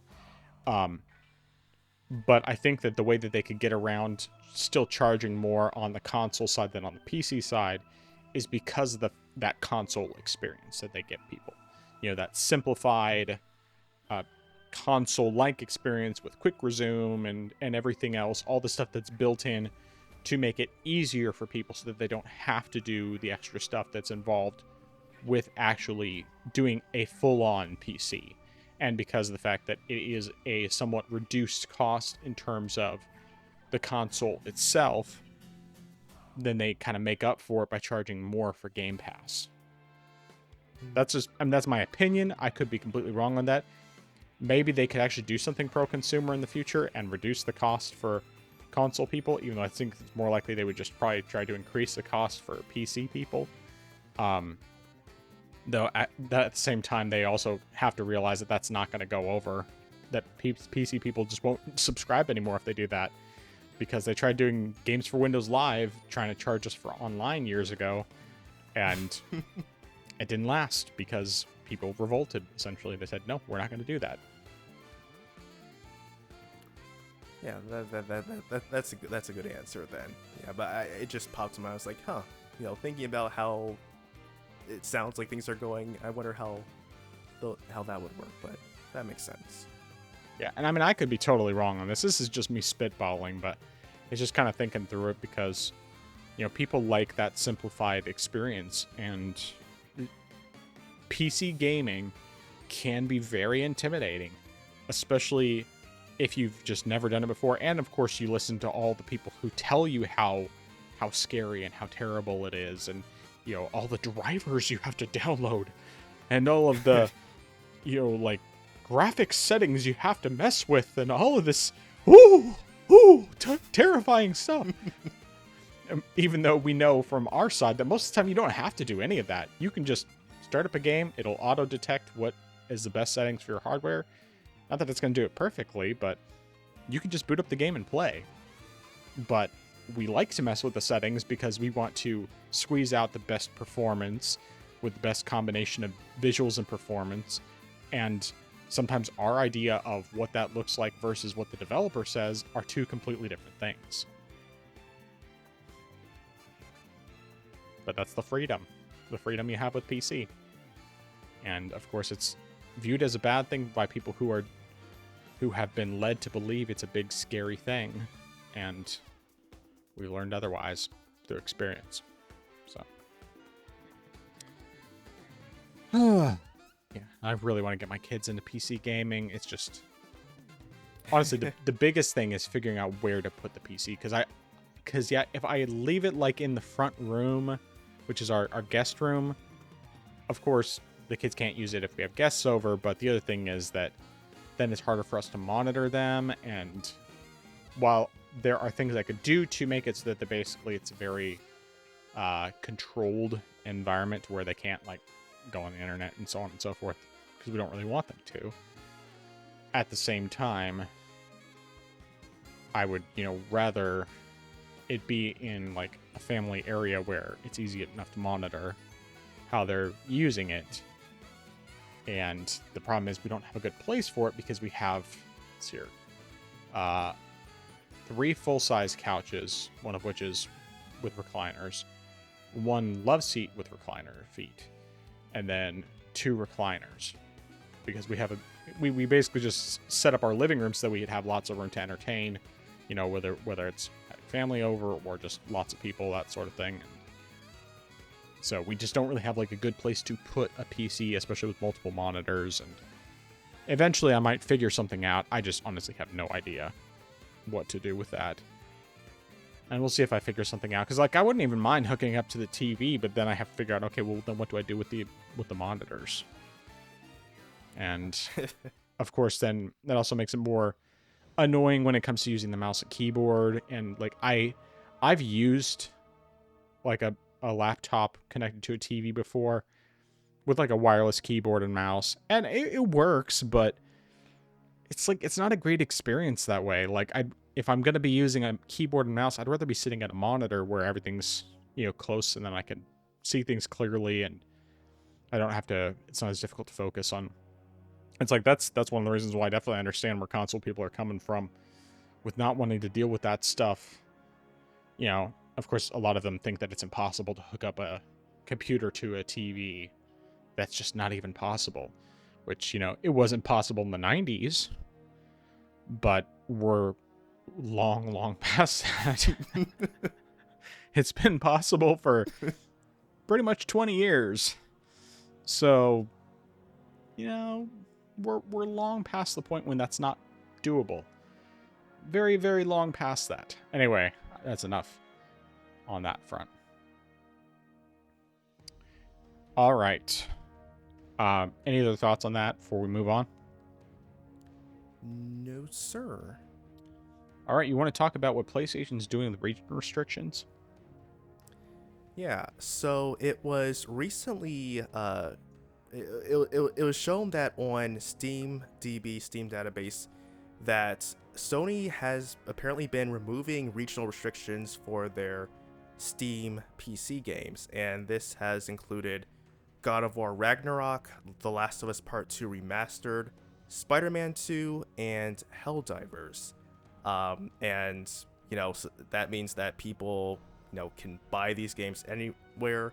And I think that also includes places where they where they don't have access to like PSN because they don't sell it there. I could be wrong, but that's part of what I thought I saw on part of like some of the lists here, the information I saw. But just in general though, there's no more restrictions, so you can buy these games anywhere. I think there was one exception, which I think might have been Ghost of Tsushima for sure. Yeah, Ghost of Tsushima. Yeah, that might have been the only one, except for there wasn't one for what's it called? Horizon Forbidden West was there. Okay. I think you're right. That one, I don't think they've done the restrictions removed yet, or they might have already done that in the past, but I don't know. Okay. But yeah, this is definitely though, pretty big. And it personally, I think it raises a couple questions on things, but definitely seems like something in the right direction. I have quite a few thoughts on this, but what are your thoughts regarding all this? Well, well, well. How the turntables. Uh, so I definitely think this is good that it's happening. I hope that it's going to continue and that it will happen with games like Ghost of Tsushima, for example, which I think of all the ones that Sony has released, Ghost of Tsushima is the only one that's like a first-party game with online multiplayer that I can think of. I mean, since Concord's long dead. Um, but I think the rest of them are basically all single player. I mean, Helldivers 2, of course, is multiplayer only, but it's also um it's not a first party Sony title exactly. It's um basically second party. It's funded by Sony, but it's owned by the is it Riot Games that does it? I can't remember if it's Riot or Arrowhead, I think. Arrowhead, thank you. I don't know why I was thinking Riot, but yes, Arrowhead. Um and I mean, like, the first Helldivers didn't have any of that, and of course Helldivers 2 initially launched without the PSN requirement. So but yeah, I am curious about, I mean, I didn't look at this super closely. I'm wondering if that means that they actually with Helldivers 2, if they've re-enabled it for all countries where it was disabled, or if it's just a handful and like it's slowly making changes. But either way, regardless of this, it's good that it's going that direction. It just needs to get all the way that direction and needs to stop being a thing, period. It's fine if they want to say you have the option of signing into PSN, creating a PSN account, you get these bonuses for doing so. More power to them. Do that. Go ahead and do that. But don't ever force it, like we've talked about in the past. For me, of course, I have a PSN account, not PlayStation Plus. I haven't had PlayStation Plus probably for 5 years or something, because I got rid of it a long time ago. But I do still have my PlayStation Network account. I'm perfectly fine logging in to use it because I don't have any financial information on there anymore. I took all that stuff off years ago. So for me, it's not really an issue, but I completely understand why people would not want to do it because of the security issues that Sony's had in the past, and just because they don't want to have to log into one more thing. Create yet another account. I just want them to go ahead and remove those restrictions for something like Ghost of Tsushima as well, because if they do that, then it's not going to be a Windows only thing. I mean, I think it might partially be anti-cheat. Also, that's the main reason why it's Windows only for that mode. But it would be nice if they would remove that, because then you could finally check out the Legends mode for Ghost of Tsushima and enjoy that, because it's pretty cool, especially if you can get enough people to play it. But yeah, either way, I see this as a positive thing. I'm not giving Sony like kudos necessarily because of the fact that they put this on in the first place and they're just now starting to do the right thing. It's like, well, until you make this thing normal, until you make it normal for there not to be any PSN requirement and completely stop doing it, you're not getting any credit from me.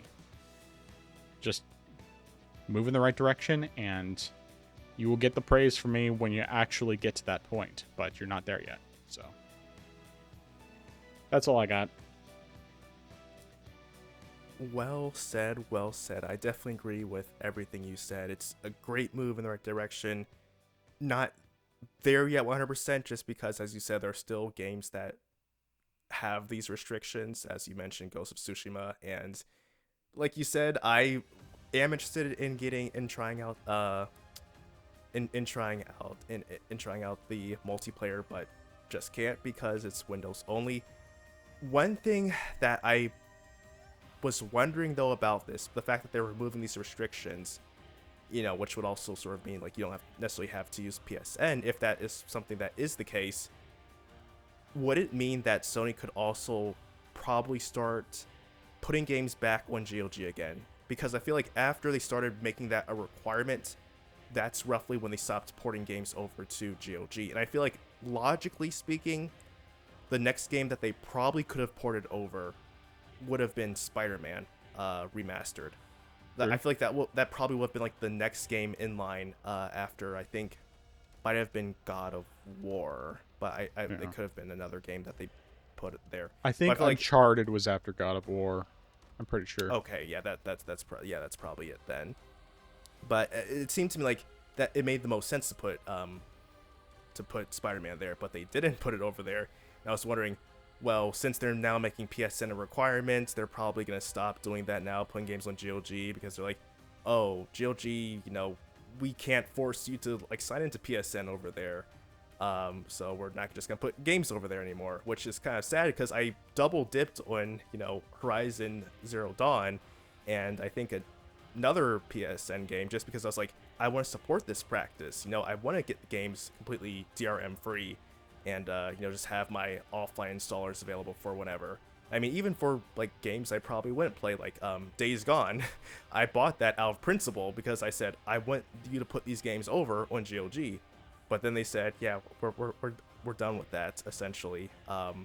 So I'm hoping that by them opening up the games again like this, it means that we can see games going back over there. Because, like I said, I would like to have Spider-Man go over there. I would like to have all these other games go over there, especially since they're single-player games. I mean, if it's a multiplayer game like Helldivers 2, I can kind of understand that. But for a single-player game like God of War Ragnarok, Horizon Forbidden West, any other single-player game. I mean, The Last of Us, even Part 2 remastered. You can put that on there. Just do Part 1 and pretend Part 2 doesn't exist. Well, hey, I'll accept that. We'll just take 1 then. I mean, they could have technically done that when they put the game on PC in the first place, but they decided to put 2 on there to torture us. But if they do that, like, I would be fine. Like, if you don't do your multiplayer games, fine, whatever. But the single player games, I feel like they should go over there, just because you're doing something very pro-consumer. Which, I mean, asking a company to be pro-consumer is kind of like asking, water to not make your clothes wet on a dry day. But hey, I mean, I don't know. It's yeah, I don't know where I'm going, but hopefully this is the start of more stuff that benefits us rather than just being a half step and then, hey, we did something good for you all. Now we're gonna stop. Yeah. Hopefully that's not what it is. Agreed. All right. Well, speaking of PlayStation franchises, Marathon has been officially delayed, and there is no indication of when it's actually coming out. Bungie recently put out a post and basically just said there's nothing to be announced right now as far as the date goes, but we are delaying this because of feedback we've gotten and everything else. All right, so originally it was supposed to be coming out September 23rd. They said that feedback from the Extraction Shooters alpha playtest, which ended in early May, is at the heart of this delay. No new release date was revealed. They said the alpha test created an opportunity for us to calibrate and focus the game on what will make it uniquely compelling: survival under pressure, mystery, and lore around every corner, raid-like endgame challenges, and Bungie's genre-defining FPS combat. We're using this time to empower the team to create this intense, high-stakes experience that a title like Marathon is built around. This means deepening the relationship between the developers and the game's most important voices, our players. They said that they'll reveal more about the new release date later this fall, but beyond that, their immediate focus is improving the game's survival elements by adding more challenging and engaging AI encounters and more rewarding more rewarding runs with new loot and dynamic events. They're looking at making combat more tense and strategic. But they are doubling down on the Marathon universe, adding more, of course, making it look better, adding more narrative and environmental storytelling, and focusing on a darker tone that delivers on the themes of the original trilogy. And then finally, they said they're adding more social experiences to make for a better experience for solos and duos. So that's basically the extent of what they had to say on it. So, what are your thoughts? Yeah, I can't say I'm surprised by this. Now, I don't know how much of everything is public. I don't know if anything is happening behind the scenes. I mean, in light of Sony, because, you know, we've mentioned this before, how if Bungie messed up, if they mess up, to a large enough degree, that gave Sony the right to go ahead and fully acquire the studio. And so I'm wondering if Sony is, especially in light of the most recent fiasco with the stolen artwork in the game, I'm really wondering if Sony is just saying, all right, that's it. We've had enough of everything you've done, and we are going to fully step in now, because clearly you have been making a complete mess with the development of this game. And I mean, I wouldn't be surprised. I mean, Sony, I feel like, especially in light of how much they've invested in Bungie, they most definitely are not happy with how things have been going so far. I feel like you can only allow so many screw ups before you personally have to step in and just, start fixing things yourself. So I don't know like I said, I don't know what's going on behind the scenes, but I have to imagine that something is at least happening with Sony being involved. But I definitely can't say that I'm surprised with the game's being delayed. Now, whether this is something that gets delayed for, maybe 2 to 3 years, or whether it just gets canceled altogether, I don't know. I can't say. And I mean, I guess also it would depend on if Sony gets involved. If they even feel like saying, all right, we don't even think this is worth continuing at this point, since we don't know what you guys are doing, and since you have to essentially start over certain things because, hey, you messed up certain things, or you stole assets or something like that. So if Sony's involved, I don't know if they would even, think it's worth the trouble and would just say, we're just going to cancel it. We're going to take over the company completely and have you work on a new project altogether. I mean, of course, still working on Destiny 2 as well, for what they're doing there. But just as far as the teams working on Marathon, we're cutting that now, and you're getting reassigned to a new project. So we'll definitely see on that end, but I'm definitely not surprised about it being, delayed nearly indefinitely. But I probably wouldn't expect, if the game is still in development and doesn't get canceled, I still think that maybe the next thing we'll hear about this game might be at the earliest 2027, if I'm being honest, because I feel like they're gonna have to do so much to. I just feel like there's so much work that needs to be done that they can't just quickly turn this all around. Especially if they want to deliver new experiences and stuff, you're not gonna be able to do that within the next year. Yeah, that's definitely how I feel, though. Well, I'm very much in favor of them delaying it, because I think that they need, first of all, like we've said before, this is a game that nobody asked for. Nobody asked for an extraction shooter, especially one that's supposed to be based off of the Marathon franchise that they created decades ago. That it was before Halo, it was the first franchise that they created. I have those games. I haven't played them yet. I want to try eventually because I have them. But I know from the games that I played at Bungie's, with between Halo and of course especially Destiny and Destiny 2, Bungie is a master when it comes to creating games that feel good in terms of the shooting mechanics and everything else. From everything I could see of the Marathon stuff, it has some of that aspect, but it's the core gameplay otherwise that's the problem. And of course, the fact that it's completely different from what the original Marathon was is a further problem. Now, do I think this game will be canceled? I think that Sony, this is one situation where Sony will not be canceling it, and where they really just have to, definitely Bungie is going to have to go back to the drawing board on a lot of things. They're going to have to figure something out to make this game work. But I think that with as much money as Sony put into, $3.6 billion acquiring Bungie, they have to let them cook and let them figure out what they're going to do with this to fix it.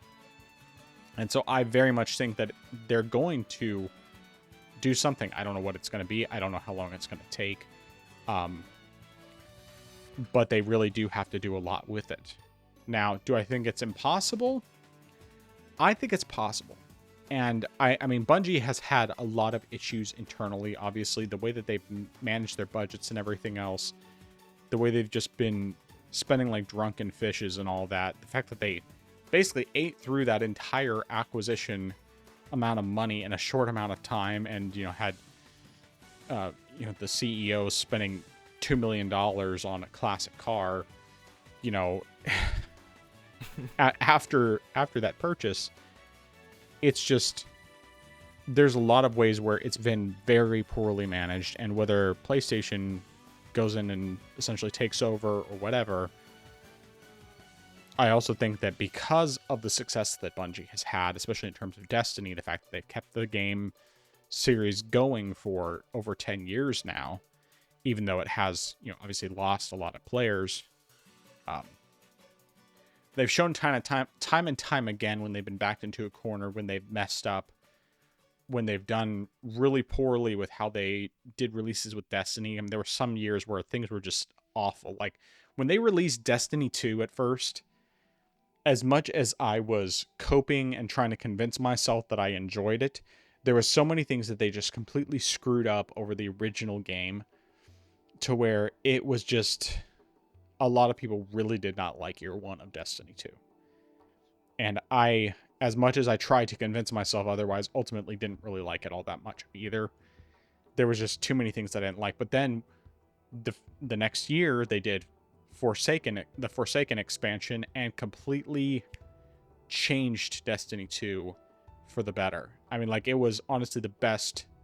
At the time, it was the best that Destiny had ever been. And they've had a couple low points here and there in between, but like as an overall thing, most of their expansions, if they've had a really good expansion, then they had an expansion that was okay, then they had an expansion that people didn't like really much at all, despite the mechanics being solid overall, and then they came back with another really great expansion with the Witch Queen. Or actually, no, I'm sorry. So they had Forsaken, which was hugely positive, completely fixed the major issues everyone had with year one of Destiny 2. Then they had Shadowfall? No, that's not Shadowfall. It was a Shadowkeep, which people were pretty meh on. I liked it okay, but there was a lot of reasons why it was understandably, people didn't care for it as much. Then they did Witch Queen, which was beloved. Everybody loved that. But then they had Lightfall, which was really undercooked in a lot of different ways. Even though they did add stuff that made it better as time went on, overall it was just really undercooked. And then after that, they did the last one. Why am I blanking on this? Final Shape. Actually, no, there was one other one. Beyond Light was actually in there too. So it was like Shadowkeep, and then Beyond Light, and then yeah. So they had like a couple of more duds, and then they had a really good expansion, and then they had another dud, and then they had another really good expansion, and then they had another dud.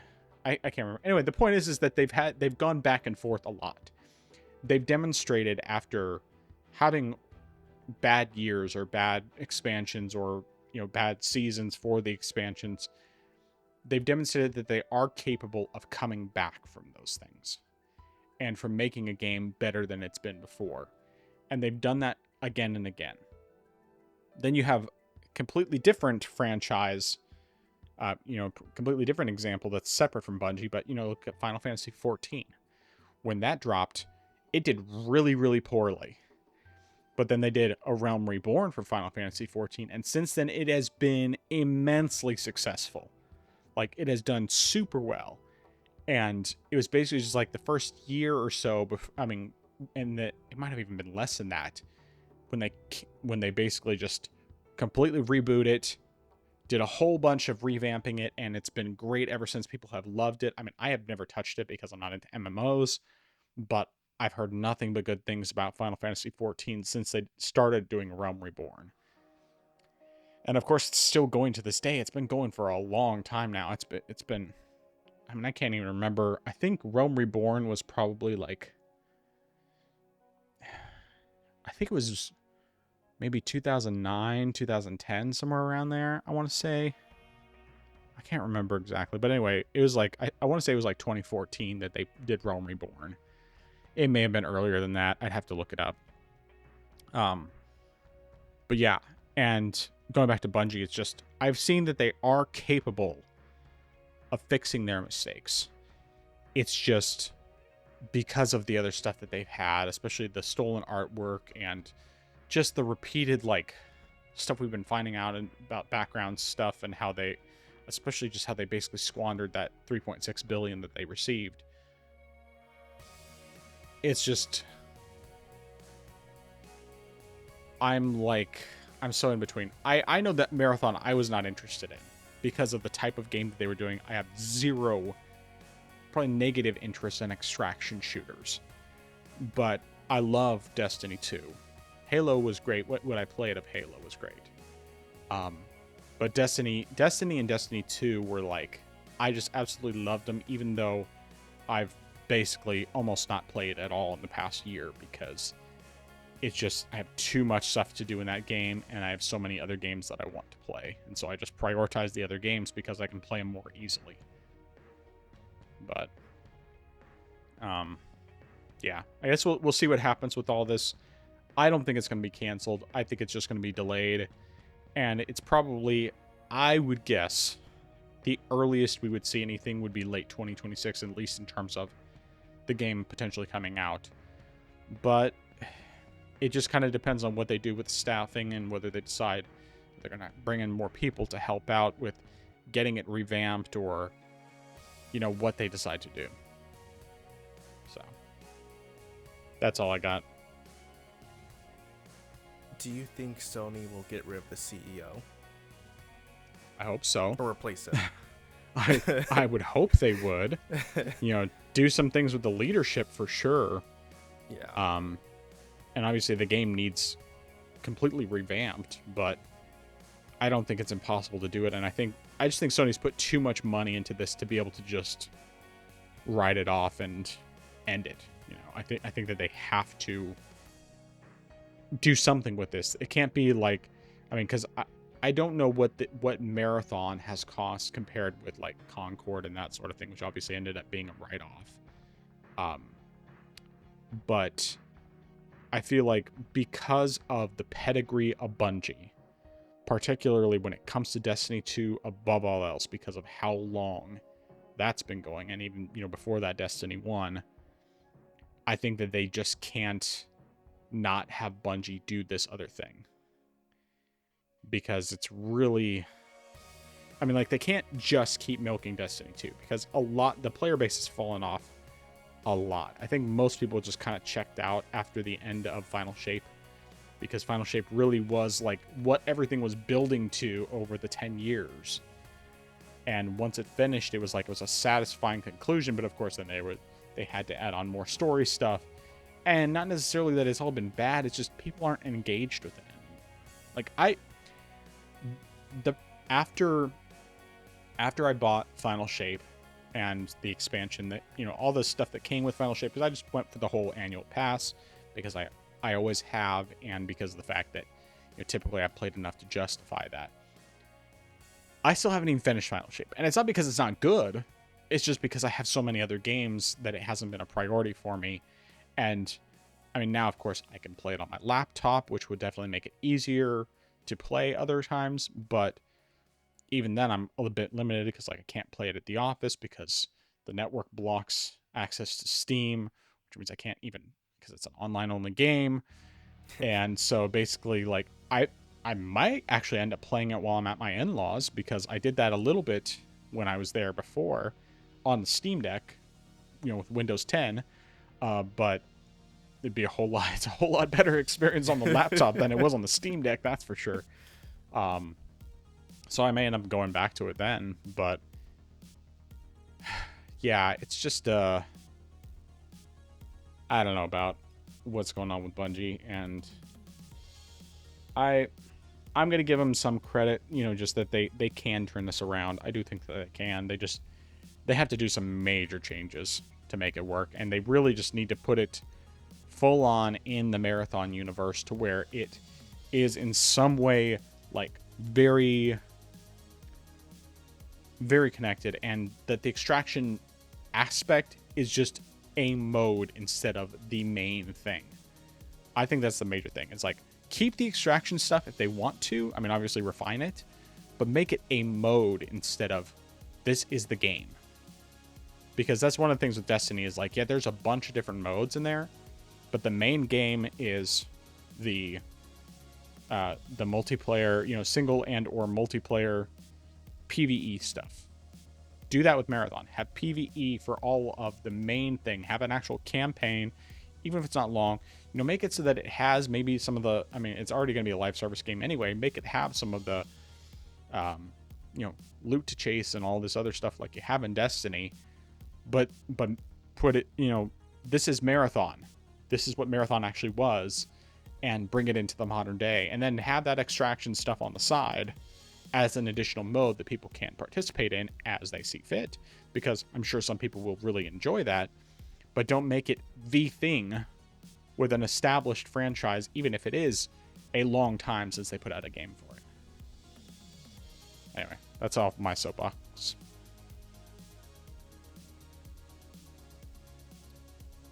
All right, you got any other thoughts on that? No, sir. All right, well, let's get into our recommendations and dissuasions. So go ahead and start us off. All right, so my recommendation is going to be, if you are going to play Satisfactory with a group of people, especially if the people have been playing it either more than you, or they're just better at this type of game than you are, I would recommend playing it by yourself first, just so you can understand the mechanics of the game, understand how things work, understand how to sort of properly get things set up with like automation and basic stuff like that, because it can definitely help you out when you play it with a group of people, so that way you can sort of like contribute to everything going on in that sense. I mean, you can definitely learn it if if everyone is sort of like on equal footing and you're all like learning together. But if you're playing with people who are more experienced in this type of genre, it definitely helps. I think that's probably something that I should have done before I started, getting into playing in a group of people, just going through the tutorial and just like playing around for a bit by myself. But yeah, definitely do that if you are going to play with a group of people. My other recommendation is if you are doing something such as cloning a drive to another drive, make sure you have stuff backed up in case something goes south, because you do not want to lose any data at all. In the same vein, make sure you're also cloning to the correct device, because if you have several devices installed and you accidentally clone it to, say, your secondary drive on your computer, that's not going to be good at all. So double and triple check and make sure that you are cloning to the correct device. Otherwise, you will lose data, which kind of ties into the first point that I made there. So yeah, definitely double and triple check where you're actually sending your data to. But that's all that I have there. Good stuff. Well, first of all, I didn't write it down, so I'm just going to say it so I don't forget it. The first thing I want to recommend, if you are dealing with a desktop PC, if you boot it up and you're just getting black screen on your computer, it's not displaying anything, especially you can hear the fans running and everything, double check, make sure your GPU is seated properly, that it's all the way in. Obviously, at that point, you would want to turn off your system, unplug the cables, unscrew the GPU, pull it out, push it back in, make sure it's firmly in there before you screw back in and reattach all the cables. That hopefully will fix your problem. That hopefully will be all you have to do. And at least in my experience, it seems like that was probably the main problem that I was having. I did need to update my BIOS for my motherboard, but I'm pretty sure it was just the GPU was the real issue, and the BIOS update was more optional. But it's done either way. But the stuff that I do have written down. So, first of all, if you have or are planning to get a Switch 2, get a screen protector for it day one, because that screen scratches super easily no matter how good a care you take it. How well you take care of it. No matter how well you take care of it, it will scratch very quickly and very easily because it's just a cheap plastic screen. And so get yourself a screen protector. I definitely recommend tempered glass. Don't bother with any of the ones that say that they are anti-glare, because from what I have seen so far, the ones that say they are anti-glare are not actually anti-glare. I don't know why they say they are if they aren't, but yeah, that's dumb. And I need to make a quick note here in my dissuasion, so let me just write that. Okay. Other recommendations. In Dark Souls 3 in the Ashes of Ariandel DLC, when you come across the big wolf that jumps down from the rock, just run past him. If you are good, and if like you've cleared out all the other wolves around and you're just really good at the game, you're better than me, then by all means attack him. You can take him out, you get some bonus stuff from it, but it doesn't actually kill him. He'll come back later, you'll encounter him again, and then eventually have to fight him as a boss. So realistically, unless you just really want to do that extra thing, you can completely run past him and ignore him. And that will save you a lot of headache from that standpoint, especially if you know where to go to get to the next bonfire, and that way you're not having to repeat all the stuff before it again, and then you don't even have to encounter him until you see him at the bottom of the canyon area where you fight him as a boss. Next thing is in Guacamelee or Guacamelee 2. If you are having trouble with your movement, particularly when it comes to navigating jump puzzles, that sort of thing, whether you are someone like me who typically uses a D-pad because of the added precision, especially when you're doing like combining both the movement with like the different abilities that require specific inputs and all that, specific directional inputs. Try changing it up at different times. Like there was one puzzle in particular where I found that it was actually better to use the joystick than using the D-pad. But then there was another time where I found that the D-pad on the Switch 2 Pro controller, was not functioning quite as well as I wanted it to. I've kind of realized that even though it's better than the one on the Switch 1 Pro controller, it's still not as good as it should be. And so then I ended up switching to the Joy-Cons, and that helped. It didn't completely fix my problem because most of it was still just me, but because of the fact that the split D-pad was a little bit more helpful in it not putting you in the wrong direction so much. So just change it up as needed when you're doing those jumping puzzles, especially. Let's see here. That is everything I have for recommendations. So dissuasions. Okay. Actually, I'm going to do one quick recommendation that I forgot to mention here that I'm just going to quickly add in. And this is going to be that if you are, oh gosh, actually, you know what? I had it, but then I just forgot about it. So I'm actually going to go into the dissuasion now. All right. Dissuasion is going to be if you are trying to clone a hard drive, whether you're doing something like upgrading from a hard disk drive to an SSD, or just like want to upgrade to a larger capacity drive, don't just do a drag and drop of the entire drive over, because, or let me correct that. That is if you're doing something that is a boot drive. If you're doing it, if you're using it as a boot drive, don't do it because of the fact that even though you would technically be dragging stuff over, you wouldn't be copying over what necessarily needs to happen for the device to be recognized as a boot drive, and it would still just be recognizing it as a storage device. So that will cause you to waste a lot of time with copying everything over, and you would just have some frustration. You have to do it all over again, essentially, to do it right. So go ahead and look up whatever program you need to use. I know there are a couple that are free. I know that several ones, like the ones that I did for Windows years ago, that one's paid, but I know there are definitely free ones now. DD is the one I used before. That one requires a terminal. So like if you feel comfortable with that, you can use it that way, but you would still have to be careful that you don't mess anything up, because again, there's a reason why it's called Disk Destroyer, because if you mess it up, then you mess up big time. So definitely make sure whatever you use, you go ahead and use that software instead of just doing a simple copy paste, because that will not work for you.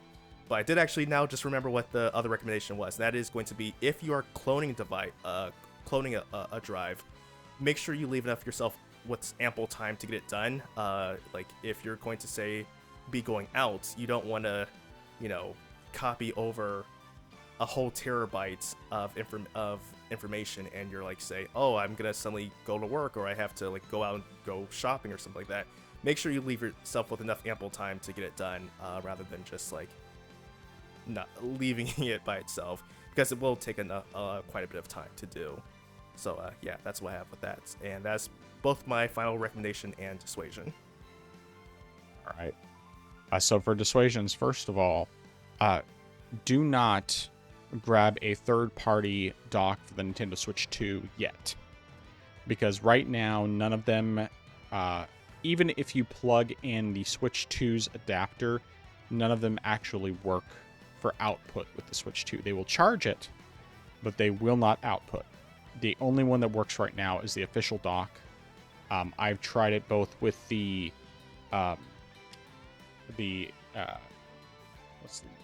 Unitech multifunction dock, the one that I use mostly I use it for my Steam Deck, and I've used it in the past for my Switch OLED. It works great with those, but it does not work with the Switch 2.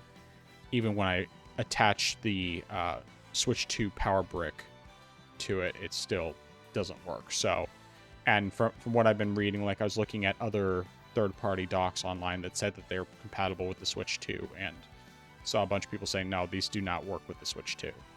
So, do not get that just yet. Wait until you find one, particularly like from a reviewer would be a good idea, but even just checking the Amazon reviews or whatever, make sure that you find one that's actually confirmed to work with the Switch 2 for output. As it is, I actually contacted Unitech because, they had provided me with that dock as well as the game card reader for review, and I said, hey, I just want to know, you guys putting one of these together for the Switch 2, and it's not, I'm not asking for a review unit, I'm just asking because I would like to get one, because I actually find that Unitech dock has been great. It was basically the only thing I was using for months, and the only reason why I'm not using it for the Switch 2 is because it doesn't work with the Switch 2, but I still use it for the Steam Deck. So it's an easy way for me to actually be able to record gameplay from my Steam Deck, but still use the Steam Deck as my controller so that I can still have my back buttons and everything. But yes, additionally for dissuasions, do not right now use the MIG switch adapter on the Switch 2. That's the one that allows you to put game ROM dumps, even if they're legal ROM dumps, do not use that adapter on the Switch 2 right now because it will get your console banned. Nintendo will prevent you from being able to use your Switch 2. Which, of course, they shouldn't, because especially if the person legally dumped their own cartridges that they paid for, they should just be able to do what they want with it. But, nevertheless, you don't want your Switch 2 to become bricked because you decided to use this thing. And until we get to a point that people figure out ways to fully hack the Switch 2 to where you can use your legally obtained copies of your games that you're not distributing and so on and so forth, because we don't condone that. Only condone using the games that you paid for your own devices. But anyway, until then, do not use the MIG switch adapter. It's not worth it, especially to end up with a $500 brick that does nothing. And I imagine Nintendo probably will not fix it. So, I don't know. I mean, I guess it's possible, potentially, that you could factory reset and work around it, but I'm not sure. I didn't look that much into it. I just saw that some people had their systems bricked because of using that adapter. So, it's just better to not even bother with it. Just don't take your chances. Stick to doing it completely legit, even if it's not the way it should be. So, that's what I got. All right. Where can people find you? They can find me on my channel. I am Xeracon. That's IAMXERACON. So youtube.com/@IamXeracon. No new videos this past week, partially just because I got delayed with handling the MacBook, so that prevented me from finishing all my recordings. I should have that finished over this weekend, and then, Lord willing, Monday, the full comparison video should be out by then. After that, I still have plans to do the full Expedition 33 review, but that's, of course, after I finish it. And at some point, I do want to get, now that my MacBook is working, I do want to get back to making music, and possibly, I know I had a couple video game stuff I had working in beforehand, so I might try to go back to those projects and revive those, if not try to do something completely new, but we'll see on that end. Good stuff. All right. Well, you can find me on YouTube at TheFrozenGamer87. There right now, I haven't put out any new content in quite a while. There's various things in my brain that I am wanting to put out, but I just haven't figured out the right timing. I'm not sure. I would say the chances of me getting anything out before I head out of state are very slim. There is a small chance that maybe in one of the evenings, while I'm out of state, I might be able to do some of that, because I am bringing my microphone with me and everything. And since my wife will be spending time with her parents, I might be able to just use some of that time to get some stuff recorded. It would be some commentary videos, pretty much is what I'm aiming for, but I'm not promising anything right now. It's just kind of like, okay, these are things that I want to do. I just have to get my thoughts together and then get to recording. And it's pretty much as simple as that. So there's that. There's, of course, the video version of the podcast. The channel for that on YouTube is at the Orange Box Podcast. It's also on Rumble, which is not custom URL, but you can still find our Rumble page, the Orange Box Podcast.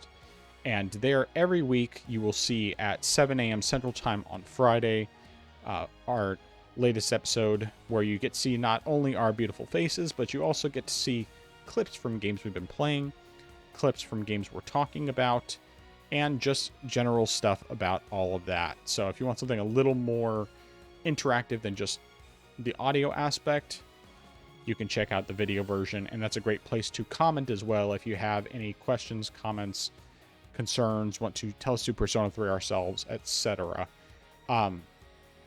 But then we also have the audio-only version that goes live on every major podcast platform, including Apple Podcasts, YouTube Music, Spotify, Deezer, iHeartRadio, Amazon Music, and other ones that I can't think of off the top of my head, but that goes live every Friday, 12 a.m. Central Time. As with the video version, both of those are, barring any technical issues, but lately it's been more consistent, so hopefully that will continue. And apart from commenting on the video version, you can also send us an email to the orangeboxpodcast@gmail.com or write us on X/Twitter at the orangeboxpod, where we have not done anything there in a long time, but if you send something through, it should come through to our email at the very least, and then I can respond. Or if it's something you want us to talk about or read on the podcast, then we can certainly do that as well. Lastly, I do have a YouTube cooking channel, Not Authentic But Delicious. That's YouTube at NABD Cooking. Once again, no new videos in quite a while, but there's around 40 recipes on there. I'm hoping to start doing some more sometime soon. Once again, it's timing and space to record and everything else, and there's going to be some changes with how I do things, I think. I'm just not entirely settled on what those changes are going to be. I know at some point, especially after my very successful my very successful making of green Thai curry today, I'm thinking about doing a 2.0 version for the channel at some point, because I think that there's a lot of ways I could improve that original video, in addition to the fact that I just have a better technique for making it than I did previously. But I think that is everything. So, any final thoughts? Last chance. No, sir. All right, well, I am the Frozen Gamer 87. That is I am Zeracon. We are the Orange Box Podcast, and until next time, we are an Xbox. Orange Box Podcast out.